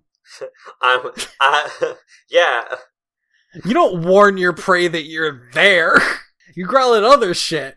You growl at equals or superiors. But, like, they're growling all the time, and, I understand why it's done. Somebody should have worked on the sound design of this movie and understood why it shouldn't be done. I don't know, it's just like a little thing I kept noticing. I will say that the dinosaur noises in this movie were very generic and boring. Like, it was just... And they weren't individualized to every species. It was all the same sounding noise. You know how in Jurassic Park, the T-Rex noise is super iconic?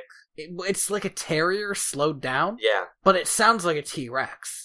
These ones all sound like dogs slowed down. There's no good sound design, and they all sound the same. In Jurassic Park, the T-Rex and the Velociraptors sound distinctly different. And they're all given, like, their own kind of cadence. The T-Rex has kind of a long, droning... The Velociraptors kind of click all the time at very high rates to let you know that because they're fast. It's interesting. It's good sound design. Yeah, Aladar and Nira have a kid. It's the beginning of the movie. And the beginning of the movie couldn't happen if Aladar wasn't raised by lemurs. End of movie. No. What? Let me end the movie. The shitty one gets a harem. Now it's the end of now the movie can end. Wow, I'm so glad we went back for that note. Oh wait, nope. And then they all died from another bigger asteroid. Damn. Because unlike the last movie, this movie takes place in the dinosaur times. Which means they eventually will all die. What you think, these movies? So, first of all, I'm really disappointed that Dinosaur, of all the Disney movies that ripped off The Lion King, didn't rip off The Lion King's smash cut ending. Because the end credits, I don't know if you noticed this, are the same fucking font as The Lion King. With the same, like, dividing line and the same color scheme, too. So they could have just done it. They might as well have. I mean, it would have been something. What a not movie. This movie is, like, what, an hour and a half long? Yeah, something like that. Oh god, it's 82 minutes. Fuck you. Is it really? This movie's 82 minutes long. That's insane. Most of the stuff we talked about is, like, 30 minutes of the movie, because the other 30 minutes are just really long montages. So much of this movie is just dinosaurs walking across a desert. There's no dialogue. Like, the movie doesn't start until we get to the watering hole. At that point, we've already seen 45 minutes of bullshit. It's crazy that there are 2 Disney movies with huge budgets that were about dinosaurs, and neither of them were any good. You would think it would just work. It should work. It shouldn't be hard to write an interesting movie about dinosaurs. Here's all you have to do. You just have to write an interesting movie, and then make all those characters dinosaurs. It could be anything. It could be Hamlet with dinosaurs. Hamlet with dinosaurs. Well, they did that with lions, and I'd like them to not keep repeating it. Othello with dinosaurs. Like, just pick a fucking Shakespeare play and make it about dinosaurs. Pick a Shakespeare... Macbeth with dinosaurs? That's I'd also love it. The Lion King, unfortunately. It's only a little The Lion King. It's a bit The Lion King, actually. Yeah, the problem with The Lion King is that they took 2 Shakespeare plays, which is why it's 2 times as good as all the other Disney movies. Swan Princess with dinosaurs. Oh my god. The Ugly Duckling with dinosaurs. That one writes itself. Yeah, that one works. But I don't think it'd be good. I mean, it'd be a fucking decent kids movie at least. That's the thing, is that these are both not good kids movies. Dinosaur is almost a kid's movie. No, in that is...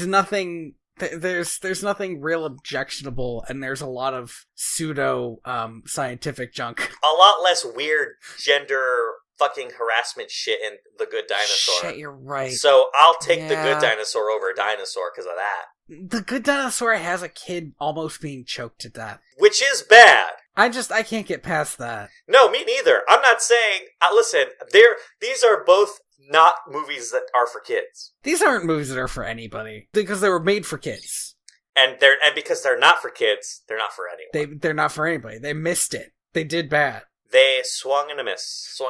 And it really is, I think it's kind of hilarious, right, that Walt Disney and Pixar both tried. And it was terrible each time. Uh-huh. Not even just, not good. The problem is that neither of them are quite ridiculous enough for me to go, this movie's crazy. They're not crazy. They're just boring. Boring is the worst thing a movie could be. It's the worst thing I think any piece of media could be. Here's the thing, is that if somebody hates your movie, that means maybe, just maybe, there's somebody out there that likes it. Because hate is not the opposite of love. Those are related. What I'm trying to say is that the things that people point to that make them hate stuff are the same things that people point to that people say makes them like it. You're going to have a divisive audience, and if people hate your stuff, that means that, however small, there is an audience of people that maybe will like it. But if everyone thinks your movie's boring, everyone thinks your movie's boring. And unfortunately, unlike The Last Dinosaur doesn't have enough of a script. There's just not enough happening. I don't think there's enough happening in The Last Dinosaur either. At least The Last Dinosaur has some shit in it that I could, cut out and enjoy, like T-Rex ranchers. That's literally the only redeeming thing in the movie, But dude, that's 20 minutes of fun that, guess what? Dinosaur didn't have. Yeah. There is a short movie in The Good Dinosaur called The Rancher Dinosaur. That's great. All of Dinosaur sucks. This is very confusing because they keep saying dinosaur over and over again. You know what? The other thing is these fucking names are terrible. They need to give them better names. What the fucking hell? Why would you name a movie Dinosaur? Are you insane? Why would you name a movie A Good Dinosaur? The Good Dinosaur. What the hell does The Good Dinosaur... It doesn't matter. What the hell does it mean? That's the problem, is that the movie doesn't tell us what it means. Because for most of that movie, the main character does a lot of really questionable shit. He doesn't seem that good. He says out loud to a human baby, "I'm going to kill you. I should have killed you when I had the chance." Yeah, fuck this guy. These movies suck. These movies are so bad. Thank you for listening to Direct to Video, podcast where we watch bullshit movies. Where we pair bullshit that I hate like fine wine. I don't hate them. I hate them. I can hate them. I hate them enough for both of us. I definitely will never think about them again after this. I hate them because the more we talk about it, the more it's like, oh, not only were they boring, but also all this terrible shit. They're boring and they're sexist, or they're boring and they keep trying to kill a kid. Thank you for listening to Direct to Video VHS. I have been your host, Tony Robusto. I have been your host, Andy Reyes. You can find me on Twitter at TheaterBats, or find the comic that I do at Spider-Man. You can find me on Twitter at royalty_valens. You can also find all of our other episodes and everything we do on your local podcatcher or just on our website, direct2.video.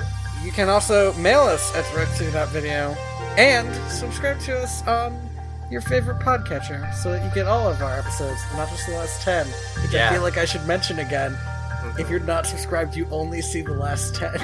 That's so weird. It's very weird. Smash that subscribe button, as the YouTube would say. I hate your words. You're about to hate them even more. But before we get to that, we'd like to thank Lee Rosevere for Planet E off of Trappist Blood. Thank you. I just can never remember the name. It's cool. Let me tell you what we're going to watch next week. Nice. We are going to be watching Tinkerbell and Tinkerbell and the Lost Treasure. Wait, is the first one just called Tinkerbell? It's just called Tinkerbell. It's like kind of the album of the band kind of thing. Boy, I'm either going to hate this or I'm going to love it after re-examining some things about myself.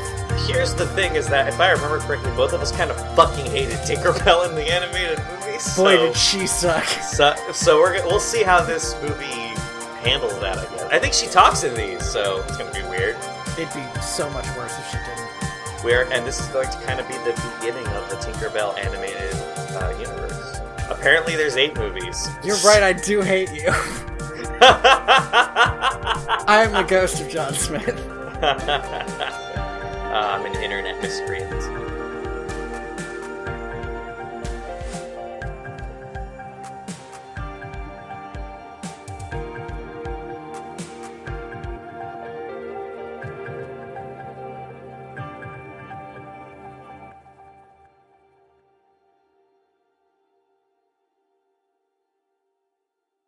I found a movie that I do want us to watch at some point. The problem is that I have no idea how we're even gonna pair this with anything. What's the movie? The movie is called Good Boy! !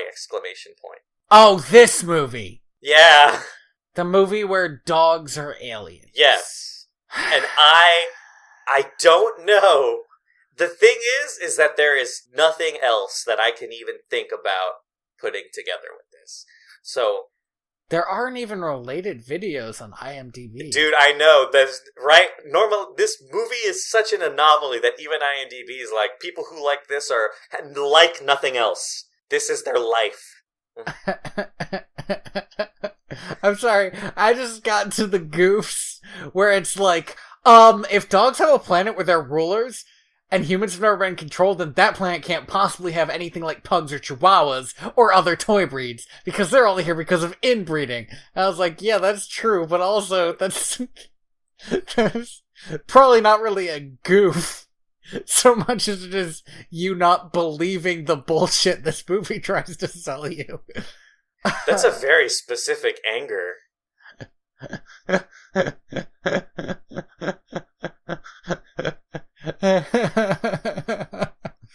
Are you okay? I cannot be in the... Are you okay? I think you're dying. Plot holes. No. Who built the dog spaceships? They can't have done it themselves, not having opposable thumbs.